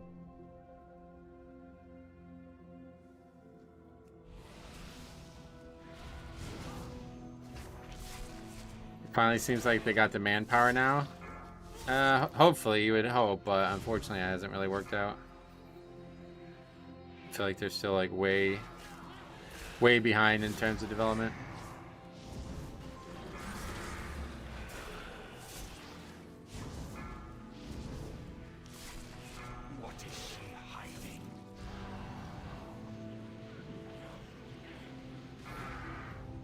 What's going on here? They need to get paid more? Why? I'm definitely not trying to lose boat cheat that's here. The beta has been more active with changes than any can remember in the past. No, it's always 1 week. Every week there's always a build. It's been like that since the early days. The problem is like key changes are taking way longer to be made, which is a big issue in my eyes. Like the fact that we're talking about 5 minutes being removed from a dungeon 2 weeks before the expansion launches is very scary. Because there's no way, like there's just not going to be enough testing done to confirm that. What's happening in your key right now? We tried to skip, but these guys just like ran too quickly, I guess. I don't really know.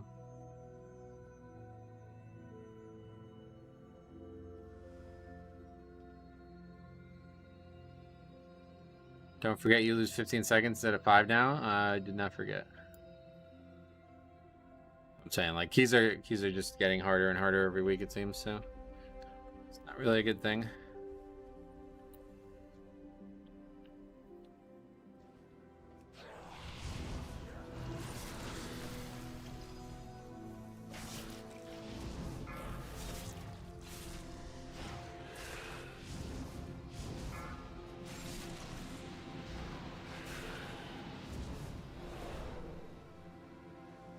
Wait, did I not even use the spell?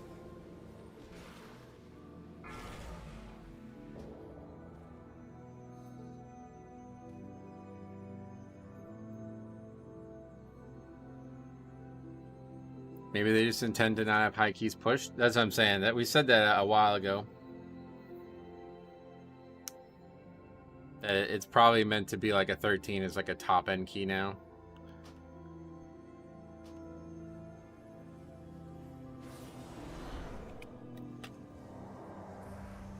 Did she send you? Enough. Ice. Oh.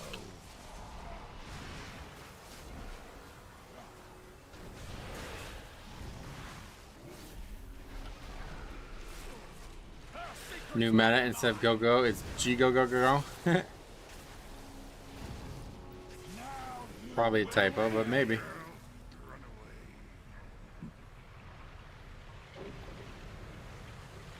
For the longest time, people who raided complained that a 10 didn't feel the same difficulty to reward Mythic gear, so maybe they ran with that idea. Yeah, I guess that could have been, but that would be a bad decision.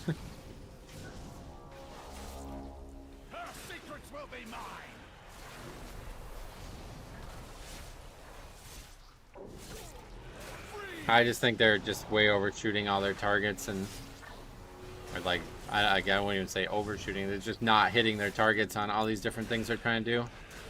And it's gonna launch, and it's gonna be in an absolute abysmal state like Shadowlands Season 1 was, and then they're just gonna have to like fucking revamp the whole system again in Season 2. You see a little bit of that from Dragonflight 2, where they had Thundering and that just clearly didn't work out, and then they had to like basically scrap the idea, and it caused all kinds of confusion in Season 2. They spent like 6 weeks iterating on Thundering, and then they just end up scrapping it the next season, you know? It's not it's just not, I don't really feel like they're hitting their targets with a lot of their decisions recently.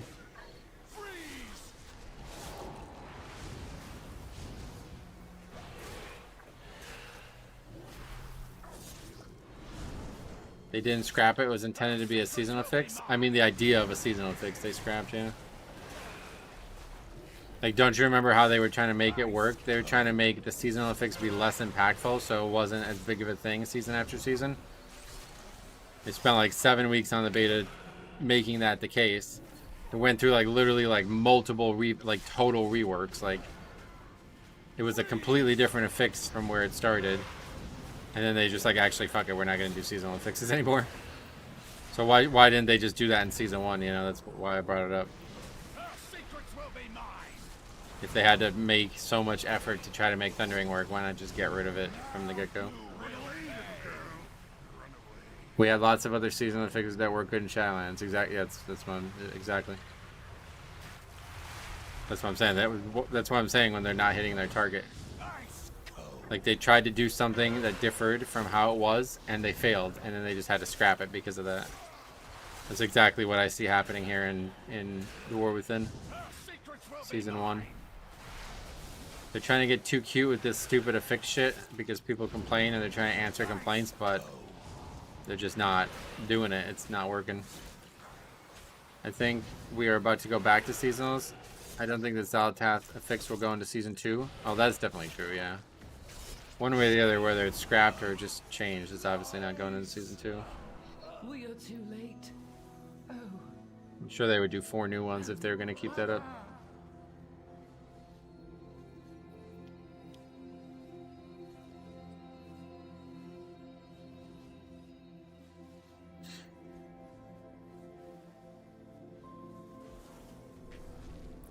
Well, plenty of time for this one at least.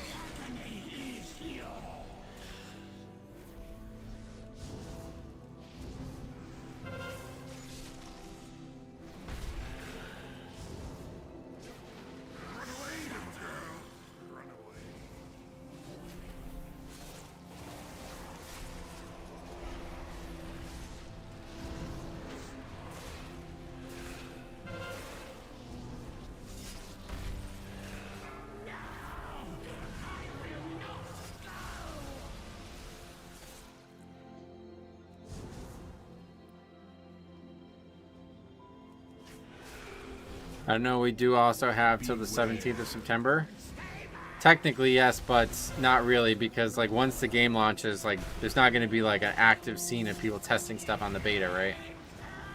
So they can still make changes on their own, but like if they're going to make changes that require feedback, I mean, who's going to be on the beta once the game's out?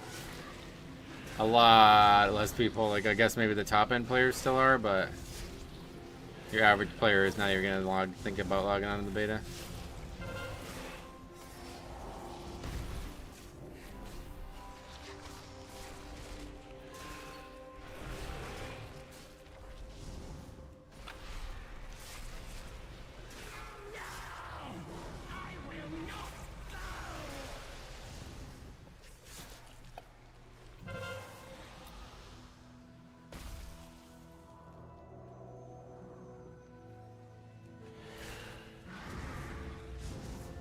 First raid with the new guild tonight. Oh yeah, cool.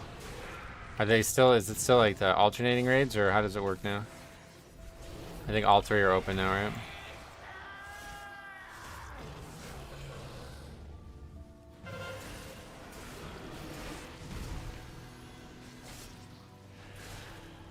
All are out, okay. So how do you just try to clear them all in 1 week and that's it?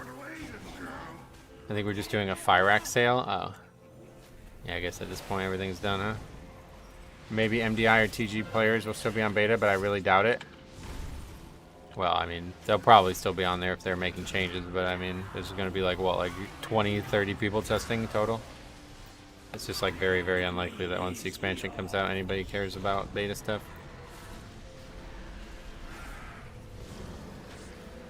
They have yo-yo back and forth of changes too, like they reverted a few tank nerfs, then buffed us. Well, that's what I said before about them not hitting their marks. They have goals that just are not, like, they're not reaching them, and it's causing them to be unstable with their decision making.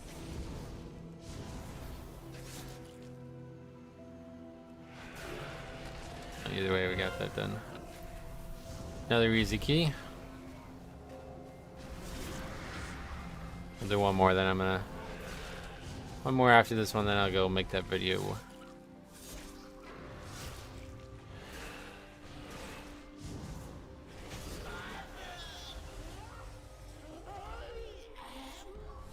See, like right there is a good example why Og is a tight pick. We barely finished that boss, and that's because Og doesn't do any fucking damage. Just like the totem and Brackenhide. So like that's why I think like Og's like actually like really well balanced right now. It was way worse in season 2. I still haven't logged into retail. Oh, why? I was gone. Champion. I sometimes wonder what those goals are, though, to prevent people from having fun tanking. No, obviously. Why would you think, like, that's really fucking stupid to say that out loud, to be honest with you. You really think the goal of the company that makes money from people playing the game is to make people have less fun playing the game? I really don't get why people say that. Last time I logged into WoW at all was with your Warrior stream. Oh, really? I'm just taking the time away. I play this game too much, so breaks are healthy. Yeah, no doubt. If they announced the first wave of nerfs, including their intention, fine. They did, yeah. They did come out of nowhere, but they still included their intention, yes. Sometimes it feels that way. No, it doesn't. It only feels that way if you're fucking stupid. Like, doesn't... I mean, it's really a dumb thing to even think about. Like, I think the company hates me. They don't even know you exist, bro. They're trying to make their game the best way they can, and for some reason they believe that those changes make it so. But people are just too fucking stupid to think like, oh, this inconveniences me, so they must hate me. They don't like me having fun. Yeah, it's just a really weird mentality. Alright. Let's get that on the sheet. We'll do one more. And then we'll go make the video. I think they're just throwing a lot of ideas out and see what feedback they're getting. That's a better line of reasoning for sure. That's very possible. Even though I don't believe it, it's very possible. That they're just kind of tossing things out and seeing like, how do people react to this? Let's see. I wouldn't be surprised if they have some kind of like statistical measure of the analysis of it too. Like if like you know, the outreach is at a certain threshold, then they go back on it, you know, like it's not just them being like, oh, people don't like this, maybe we'll change it. There's probably more of a science to it.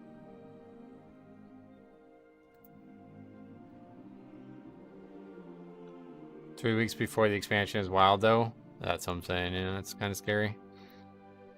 Big changes coming this late usually is a really bad sign. It means they're behind on stuff. It's wild, but the expansion doesn't really start until Season 1 does. And that's how all expansions have worked, so. We're just comparing previous expansions to this cycle when we talk about this.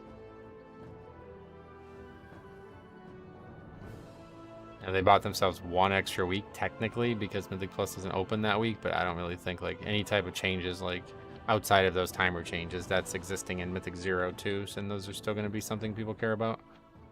Would you recommend DPS players to play what they enjoy for high-end keys, or just play current meta to get invited more often? I would always recommend you play what you enjoy.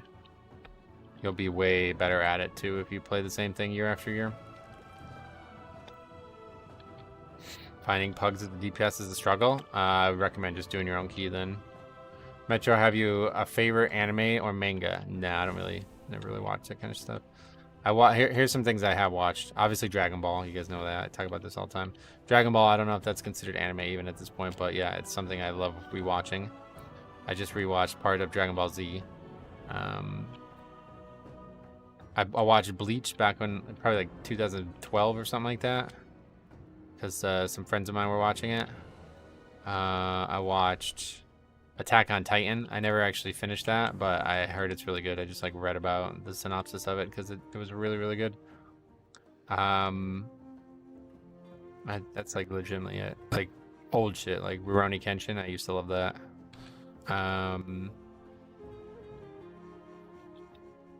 Oh, Berserk. Berserk's really good too. Just old shit, really. Hey, Azeroth, I hate being stabbed in the arm. Should I stab myself in the arm? Hey, Strummy, what's up?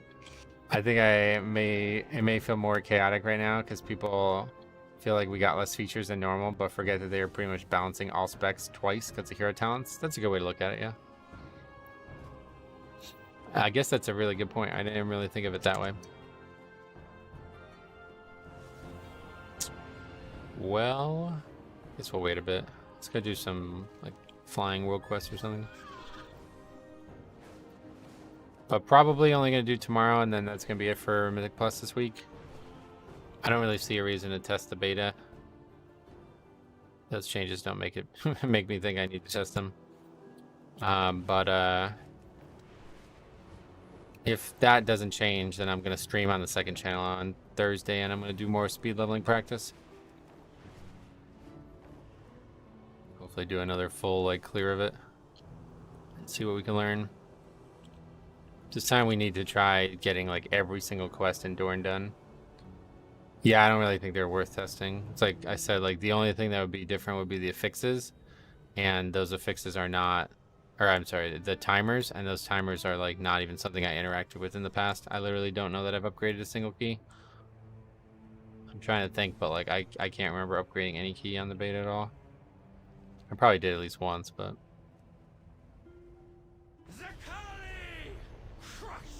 that's way more than 60%. It's probably like 90% of them don't finish. I should have kept the spreadsheet just for the fucking beta. Remind me next time there's a beta, man. I should have done it. Join us, and we can see how your skills are coming along. I don't think timers should have been nerfed as soon. Well, that's why I asked, like, because I don't know anybody who's actually finished keys in time regularly, so I don't know if people would agree that the timers are a big problem. Like, to me, it feels like the timers are irrelevant, because, like, the content is so fucking hard, you'll never get through it without a ton of deaths anyway, and people give up at, like, the slightest chance of any type of mistake. So it's like, the timer doesn't even need to exist for it to be hard. It literally just needs to be there, period, even if it's an hour, and people will still leave and never finish keys. Never upgrade keys, I mean.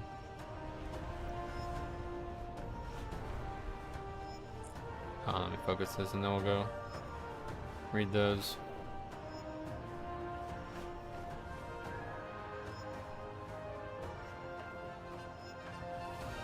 And then again, Friday through Monday, I won't be home pretty much. Well, I don't know when I'm gonna get back, but definitely Friday and Saturday and decent shot Sunday too, but probably definitely those 2 days.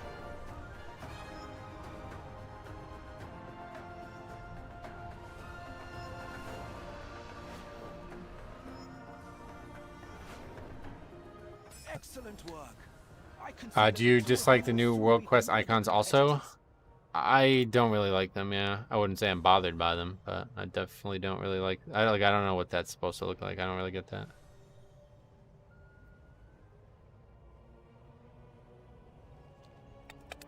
We don't have max gear to test if the timer is fair or not. That doesn't, I mean, that's, no, you don't need max gear to test that.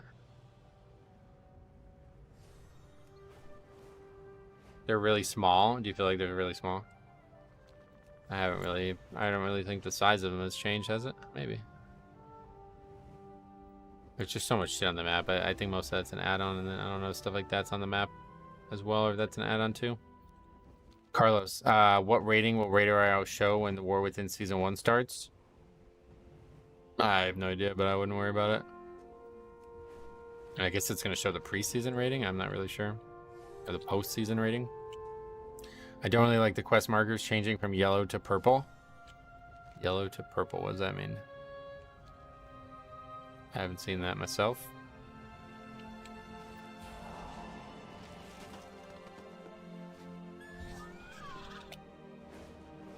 Hall 17, there we go. Fat Boker, we just played with that guy. Played a lot with that guy, actually. That name sounds super familiar. I mean, I guess we'd sign up to this too because they don't seem to find a tank. I've been hearing they added 14% more required count in mists. 14%? Well, if it's not a WoW, I don't know where you get it from. The servers aren't even up, so. I mean, at least I imagine they're not up. I don't know if they would do a change in the middle of the day and the servers would be up that same day. Usually it takes a few hours.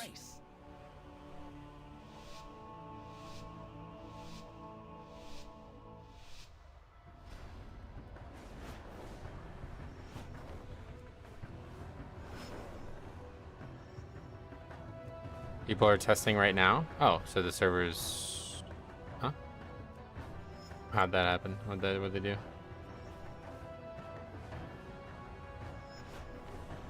They just never even... It's just hot fixes, I guess, maybe?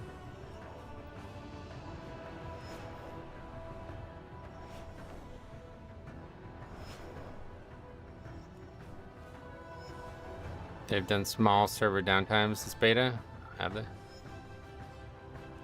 Early on, it was like down for a long time, but maybe now it's been different. There's not really been anything that I'm rushing on to test out.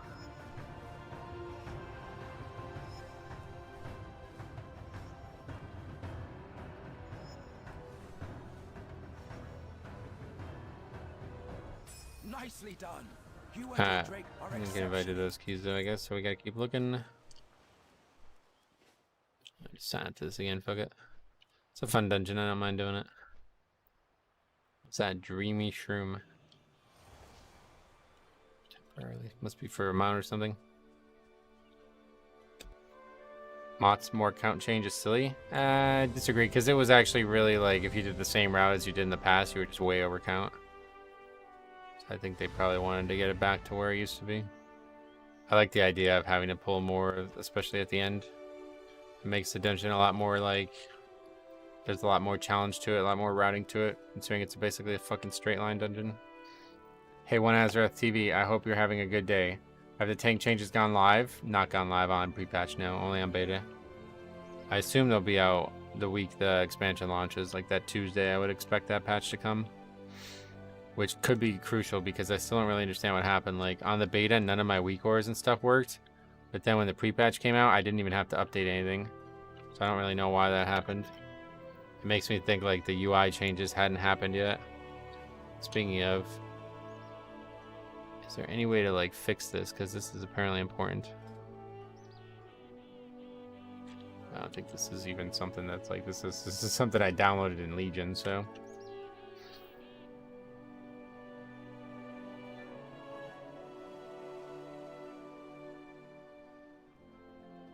Oh. I know that's different altogether. They also buffed a lot in Mist though on top of the count. Oh yeah. Did I just prophesize that? It also helps if you get the long route in the maze. You can skip stuff later, right? Yeah. All the mobs in the last area are buffed. Get it.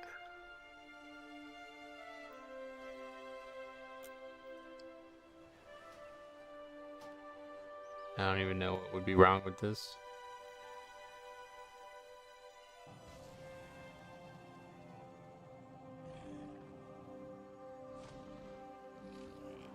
Where's the genius who can fix this again? It's probably just like an LUA language thing, right? I don't even know how it works.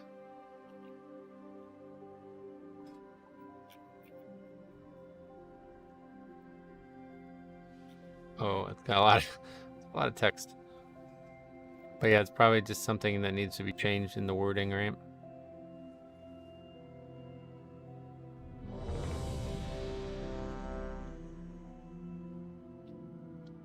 A guy named Fear My Touch. I feel like we may need Chris Hansen. Oh yeah, from Hansen. You guys remember Hansen?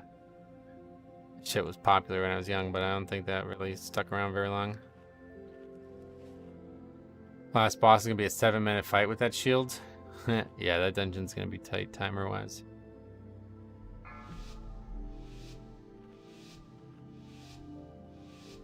Five, 4, 3, 2, 1. I think it Hellstones. Oh well.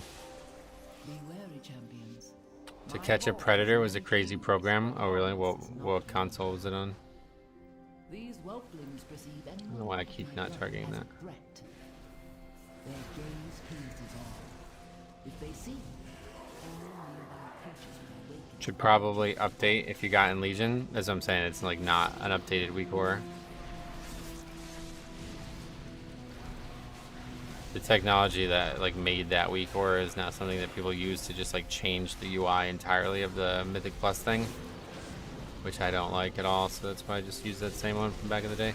I didn't realize that it was the thing that was putting the. It's like I really like that how there was like the actual total time on the frame. It helped really like it made it a lot more obvious. I'm curious if we're gonna get secret legendaries again. Oh yeah, I think so. That sounds like something they really liked after Dragonflight. Assuming they did it twice. Just depends. It probably won't be ever a season 1 thing, but it just depends on what specs get them at this point. Hopefully if we do get another one, it'll be something that can help defensively for Blood DK. That'll be a lot more engaging. Parm seems like your Mog of choice. Oh yeah. That's one of the best looking transmogs in the whole game.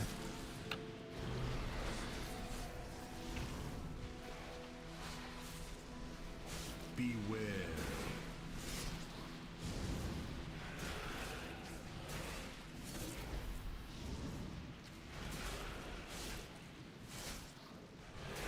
Beware. As long as they give it the bad luck protection, yeah, no, they're never not gonna do that. That's it's a staple. Beware. And it annoys me so much when they hold the polearm so far up in the idle stance. Yeah, it's just bad. Like it doesn't look good at all. So that's why this one's so great, because it still holds it high up, but it's such a long polearm that it doesn't look like it is. It reminds me of the Black Knight Halberd from Dark Souls. I've said that a ton. Super long, and it's almost like you're throwing it at them when you use it. It doesn't look like you're swinging it. It looks like you're throwing it, which is so fucking cool. It's something I've only ever seen in Dark Souls.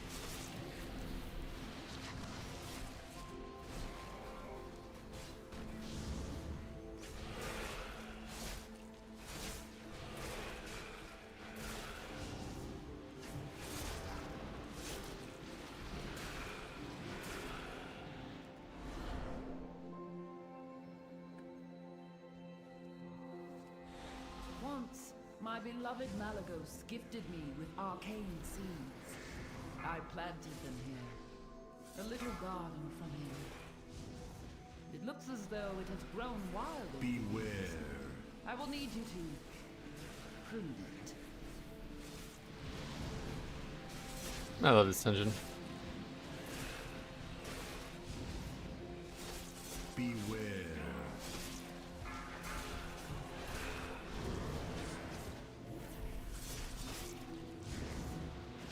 Beware. Beware.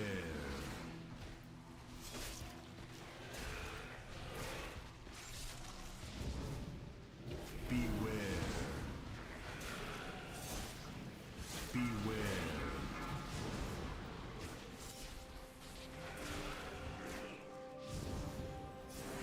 Beware. Beware.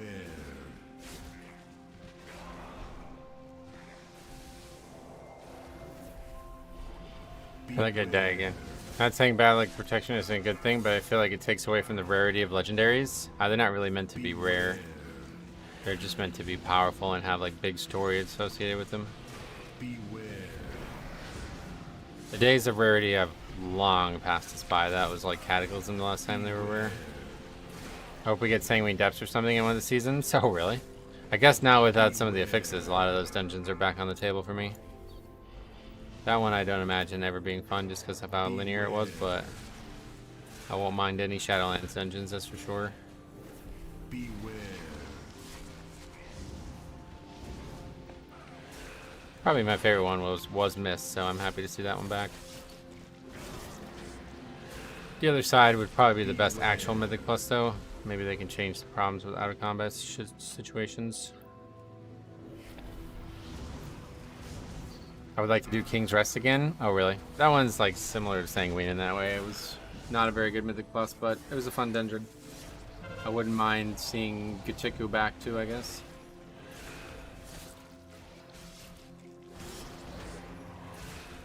BFA and Shadowlands had some good 5-mans. Yeah, BFA had some very good ones. Also had some very, very bad ones though. Shadowlands had maybe not as many good ones as, like, not as many great ones as, let's fucking shut out the screen.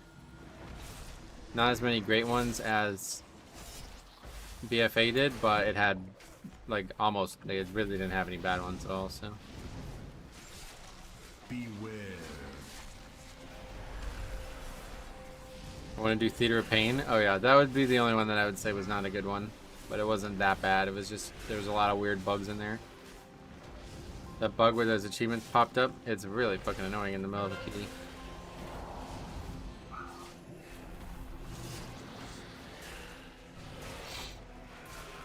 Beware.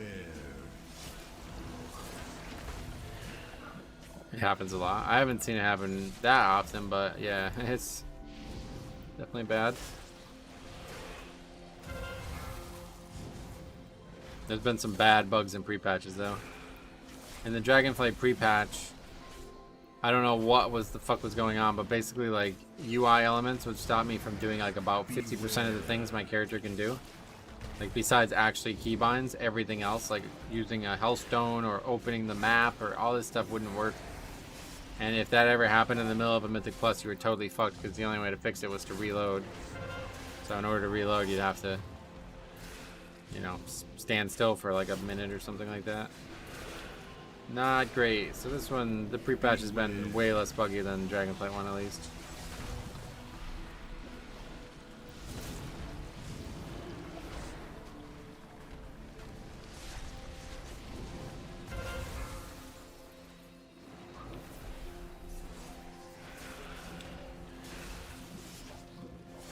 I don't know, I just randomly bring this up, but my father, when he passed away, he had a lot of like handguns. He was a state champion pistol shooter.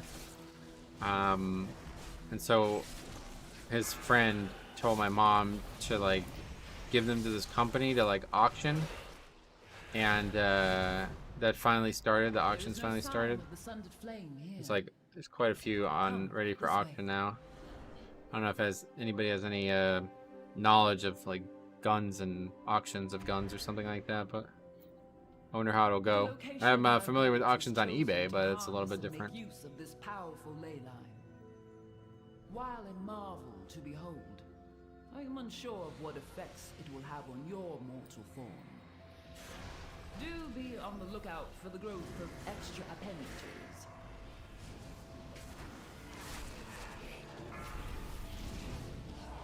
Beware.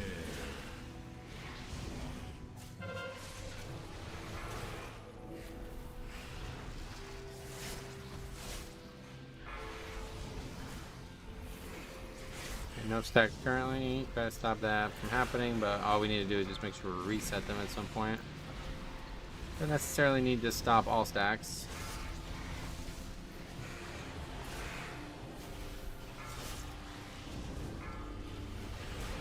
Looks like that's gonna happen here.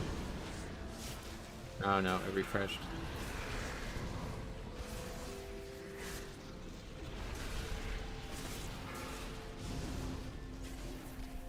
Can't say I got much experience selling guns being from the UK.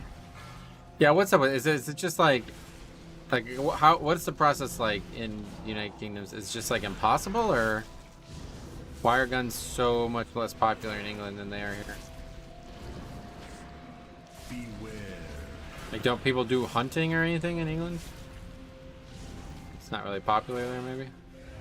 You need a license? I mean, you do need a license here too. I guess the license is just way easier to get here. I discovered one of my books of translocation. I think that's pretty famous at this point, though. Like, you pretty much get a license as long as you're not like currently in jail. It sounds like. I incorporated a means of safe travel via these tomes.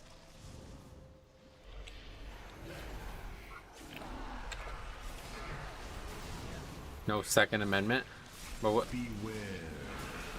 But it's like I don't really get the difference. Like, you mean it's actually illegal to own a gun in England or something?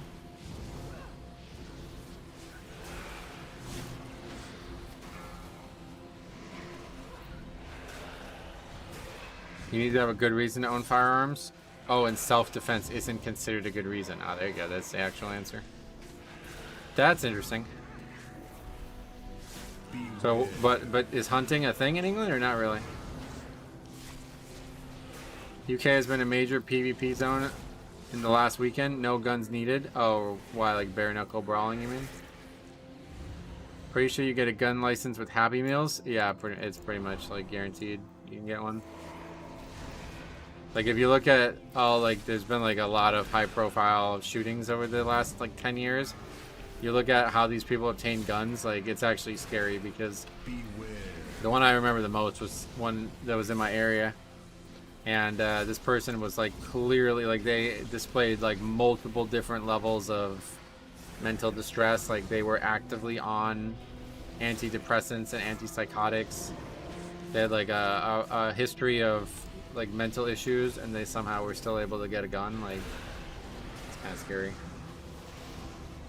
Loads of protests in a place called Rotherham where they put migrants up. They were protesting at a hotel, broke in and tried setting fire to it. Whoa. England's getting feisty. They even tried to ban knives after stabbings went up in England. Yeah, and then like the acid thing, right? Harry, I remember Harry telling me about this. Like, people would like throw acid at each other because they couldn't do any other type of damage, I guess. They did not steal it from a family member. No, they actually bought one, yeah. Beware. That person I was talking about was actually like a registered gun owner kind of thing. Crazy protests across the country about migration. That's a hot topic everywhere, I guess. I mean, you know what I mean.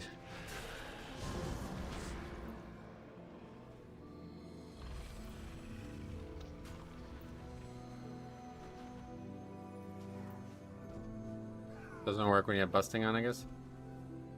I don't know why they just don't make murder illegal. They do. That's the problem. It is illegal.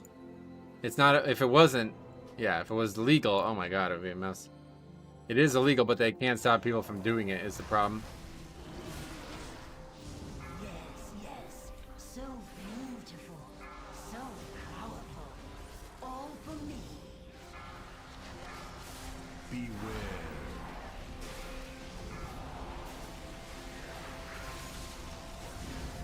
Beware.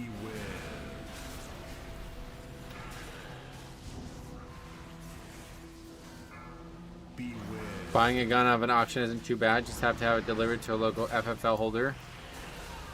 Yeah, no, I mean, we're not buying it. We're the ones who sold them in the first place. I was just like wondering, like, what do you know of, like, things going like for a lot? Is it like normal to buy guns from an auction? Is it going to be a long time before they're sold? Like, I don't know anything about the process.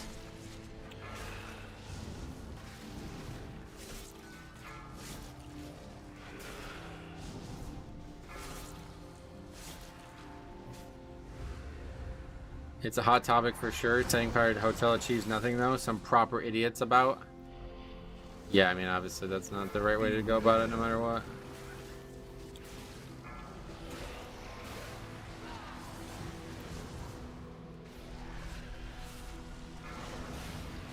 I've never sold, but it is common practice. Alright, cool. I think my mom said like one of the guns was already like up like close to 1,000 and it's only been up for like a day or something like that, so it's pretty good. I just don't know like what our cut's gonna be compared to their cut. Probably not gonna be much, but I'm eager to see what happens. I'm just gonna stay inside regardless. I don't want to join any protests. I'm protesting the protesters. That's what I always say. Why aren't you out there getting involved? When people ask me those questions, I always say I'm protesting the protest. It's my First Amendment right. Then I usually get met with lol, okay bro. Buying anything from an auction is sketchy anyways. Guns are no different. I bought all mine licensed dealerships just to keep me from getting in trouble. Oh no, this is definitely not sketchy. This is like a major company, I know that. They like drove from California here. It's actually really crazy. It was like a like some kind of like, I don't even know how to describe it, but like, yeah, it's like a trip that they do, and like they only come around once a year. They travel the country buying guns and then they put them on auction apparently. My dad's friend was like also like a big shooter, like they were both like big into shooting guns and competitively shooting guns, so he knew all about it. He told us all about it. Life is much more peaceful when you spend your days chilling in front of your PC. It should be, but unfortunately the internet has become more and more unsavory.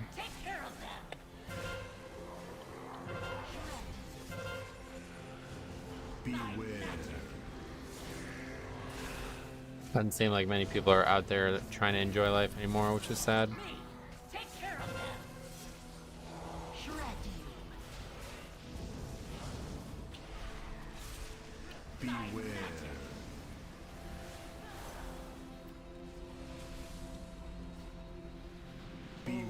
Auction gun show loophole is such a bullshit argument.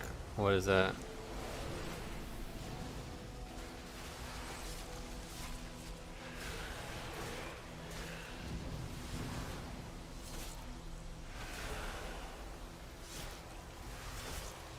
I like building guns more than buying them. I built my rough rifles and it was really fun to do. Oh wow, really? What do you have to be, like a metal worker to be able to do that? Or I guess you probably buy all the parts and then just put them together. Is that what you're saying?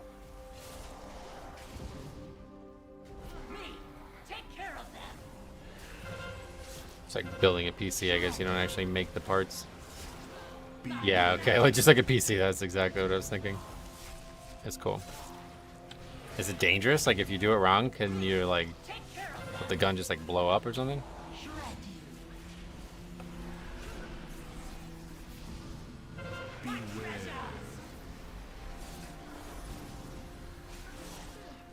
It's crazy how there's such a massive gun culture in the US, but US athletes never get medals at shooting events in Olympics. Yeah, it's not the same thing. It's not gun culture, it's just protection. Like it's like almost like more belligerence than anything else. It's not sports culture. Like that's why I said like my dad, that's why I always clarify that. Like my dad owned like 50 different guns and they were all used for sport, between hunting and like target practice type thing. He did not own a single gun for self-protection, and nor did he ever discharge his gun in self-protection once. I should have thought of her before. We got some in the skeet shooting over there. 2 golds. Oh really? Skeet shooting?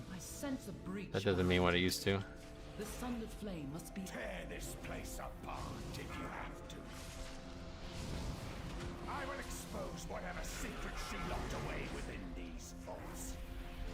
Timanche must not break the final seal.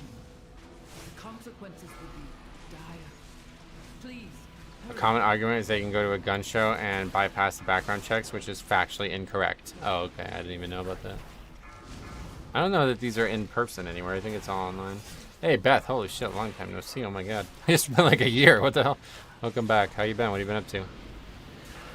Getting ready for the expansion, hopefully.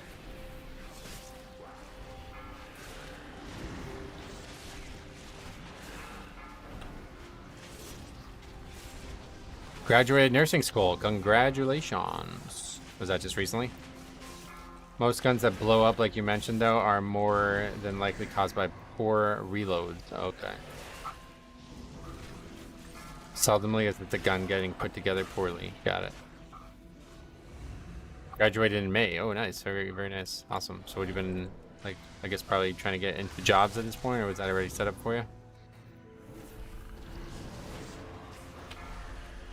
Nursing is all like that's a great field. I'm really glad to hear that. Wait, Lil Jon hosted an event at the Olympics. He might as well, dude. Flavor Flav, it's basically the sponsor of the swim team.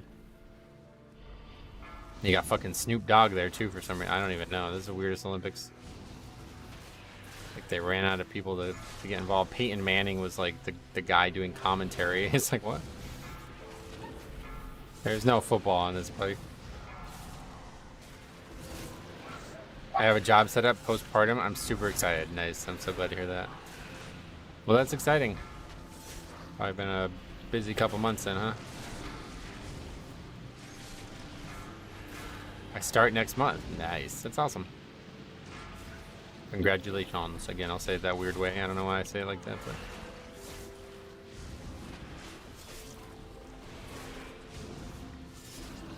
This one's going way better than the last one.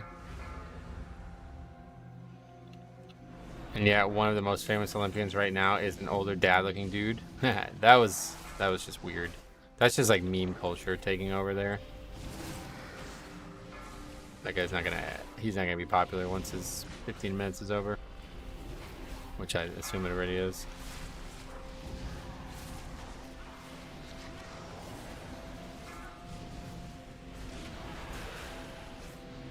Weird for sure. A dude literally was punching a girl.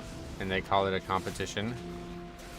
Oh, the boxing thing. Yeah, there's a little bit of... That's a little bit more of a gray. I don't know how much you looked into that. I had to look into that, and it wasn't what people were saying. From what I could tell, basically, like, these two women who are like in the spotlight for this are like they failed genetic testing to prove that they're female. They have like Y chromosomal DNA or something like that, meaning that they're not like purely female. But I don't know what else that means. Like, I don't know if that means they're also failing testosterone tests. Like, it's a very weird, like, I don't know. Boxing is in a weird place, I guess. Every YouTube was piling in the men's basketball team. Then when the real games began, they dumpstered everyone and no one is talking. You mean they're doing really well? I haven't watched it. I saw fucking Jimmer Verdette though, bro.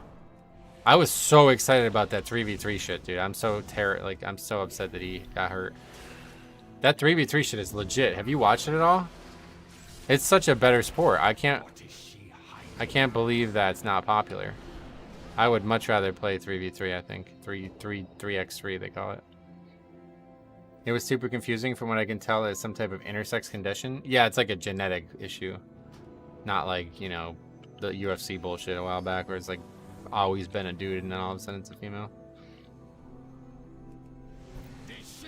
A lot of sports test for testosterone, and that became controversial because if, like, you know, I guess like you go through a sex change, then you start taking, like, then it changes that conversation somehow. So people are saying it's like discriminatory against like trans athletes to test for testosterone. So I think this is like the new way they do it, where they like do like a genetic test. But like functionally, that person's always a woman. From what I mean, I haven't seen anybody dispute that yet. Just they have DNA that indicates they might not be. You haven't seen it? Oh, you should fucking watch it, dude. It is amazing. It is such a better version of basketball. If the NBA was that instead, I would watch the NBA every single game. It is so fucking cool, bro. It is the coolest version of basketball I've ever seen in my entire life. And Jimmer Fredette was like the star of the United States team, which was so awesome to see because I loved that dude when I was young in college and he was in college. It's crazy how upset people get. People were getting upset about the boxing thing. Well, that's like I said, I think a lot of people didn't understand what they were talking about. I think a lot of people didn't look into it, and that's why I wanted to look into it because I knew it was not what it seemed. There's not gonna be a professional athlete who's just like a trans person, right? Like that's not gonna happen in this. So I knew there was more to it, and there was. Can't interact as much today. Hey Nick, what's up, buddy? Just wanted to say hey, and I hope you're doing all right. Oh, I'm doing fucking. My God, I'm doing spectacular. You have no idea. Like man, it's actually crazy. It's a normal. Is it normal basketball rules? No, it's like a totally different sport. Basically, like the TLDR of it is it's like ultra fast paced and the game goes to a certain number instead of time based. There's also a timer just in case, but it's almost always going to end when you get to 21. And the coolest thing about it is there's no like, the ref doesn't have to get involved every basket. You know how in the NBA, like, the ball goes in and then the ref has to get it and then he has to hold it and then the person has to take it and then there's all this drama about the inbounds. That shit doesn't exist. And I had no idea how nice of a change that was until I watched it. So now the basket, the ball goes through the basket. It's now the other team's. So you can't take it off them, but that you can then defend them. So they get it out of the basket and then they have to leave the paint. They have to go to the outside, to the 3-point line. And then they have, you know, there's still a shot clock. The shot clock is 12 seconds. And it actually starts from when the ball touches the other team. So I thought it would start after they go outside of the 3-point line. But it actually starts as soon as they grab the ball out of the net. So the basket's made. They get it. They now have 12 seconds to score. Meaning they have to sprint out and then immediately make a play. It's like fucking amazing, dude. And it's such a short and fast-paced game. It's like a 20-minute game at max. And there's no fouls. This is the coolest part about it. I forgot about this. The coolest part about it, okay? You cannot foul out, which if you know me, I fucking hate the ability to foul out in basketball. It's so fucking stupid. But not only can you not foul out, there's serious penalties for fouling at all. So after 5 fouls... and every point counts for 1 except the 3-pointer, quote unquote. Now that only counts for 2, okay? So that means free throws are like just as much as any other point. So if you foul the other team, they automatically get a free throw, whether or not they're shooting. I don't know if they even call dead ball fouls or anything. I never saw one. But it doesn't seem to matter. If it's a foul, you shoot, okay? So you shoot 1. If you have more than, I think it's 4, then 7. So 4 is 1. If you have 7, you then... or 4 would be the first break point. Then, so if you have more than 4, then you shoot 2, okay? And if you have more than 7, they get the fucking ball back as well as 2 shots. It's like, okay, you lose. Like if you foul somebody when you have 7 fouls, the game's over. You basically just gave them 3 full possessions, you know? Because every time a free throw is made, it counts as a full basket. So they basically scored twice with 1 free throw attempt now with 2 shots. And then on top of that, they get the ball back. If this is how fouls worked in the NBA, it would be, oh my God, it would be so much fucking better, bro. In any sport, and even college too, because I hate how they do this with fouls in college too. But regardless, if this is how fouls worked in the NBA or college basketball in general, it would be such a better endeavor. You wouldn't have this nonsense 15 minutes last 3 seconds of the match where people just keep fouling each other over and over again. Should we make it take it rules? It's not like that, luckily. It's like playing 21 on the streets. Yeah, but there was still checking. You remember? Like when we played basketball back in the day, it was like somebody made it and it was like, all right, check. You know what I mean? Now they have to just like sprint. It's so cool, dude. It's such a better version of basketball.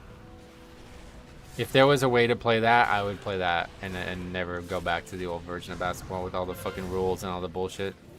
Flops and all the drama and shit. It would take so much of the nonsense pedantry out of basketball if that's how the rules work. It's just basketball that you play outside? What, did you not listen to what I was saying? I think the girls played outside. It was actually really cool. They played in like an outdoor thing, but it was actually like also indoors. So it was like a roof over the head, but it was outdoors. Like there was no walls, just a roof. I disagree. There's so many babies in the NBA right now. Could you imagine? That's what I'm saying. Are you guys just not listening to what I'm saying? He can't belly flop. If he belly flopped, they would lose the game. Do you understand? Like, this is why this is such a great product. Magic was dangerous. Fouls cannot be demonized against you. Like, you cannot try to cheat by fouling. That's what the NBA does, and the college does it too, but it's way more prominent in the NBA. They're basically cheating, right? They're trying to manipulate the referee into doing something that's beneficial for them. You can't do that anymore. That's not going to happen in this. They don't call fouls for anything, and if you do foul, it's just a turnover. Like, it's a fucking turnover. It's like the most overpowered, like, you can't have a bigger mistake. It's a turnover plus free points. There's nothing like that in basketball anywhere else. It is such a better product. It's actually incredible. I heard you, 90% of that is just how you play at public courts. Oh, well, that's not how I've ever played, but yeah. Either way, like I said, the big thing is how fast-paced it is and the fact that it's a 12-second shot clock. Like, it may not be obvious if you haven't seen it, but I think once you see it, you'll see exactly what I'm talking about. You have 12 seconds to get the ball out of the net and score. And it's like, basically just like back and forth. Like, it's just like a sprint. It's 20 minutes of sprinting through basketball, and I loved it. It was the most fun thing I watched on the Olympics. I have many lucky toes. But it doesn't really have anything to do with it being outdoors. How tall are you, Metro? Like 6 foot. It depends on if I have, like, I don't know. Do people measure themselves with shoes on? When I was in high school, I measured at 6'1", but we had like shoes that were quite tall. And when I took my shoes off, I actually measured at 5'11", which was really weird. So I never really understood if I'm 6 foot or am I 6'1" or am I 5'11", but I'm basically probably like 6 foot, I guess. I don't know, like, do you measure it based on the shoe or what?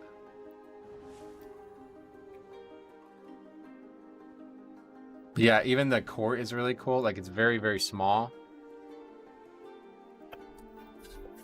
Let me see if I can get this picture of it real quick before I go. Oh, here's the men's court. Is this gonna be a clip? Yeah, watch this clip, dude. This is like the best version of basketball I've ever seen. Bang! It's just a better version. It's just everything that's good about basketball, but better in my eyes. You're supposed to measure without shoes, but a lot of men are insecure. Like, yeah, when we got, because in high school we got measured for like the programs, you know what I mean? Like, they give out programs at the basketball games, and everybody just got measured with their shoes on. Like, nobody said anything about it. So in order for this to work in the NBA, they would have to allow for substitutions and timeouts for ad breaks. Yeah, they had that. They had that still. Still substitutions, and you can call timeouts and stuff. I think each team had like 3 timeouts.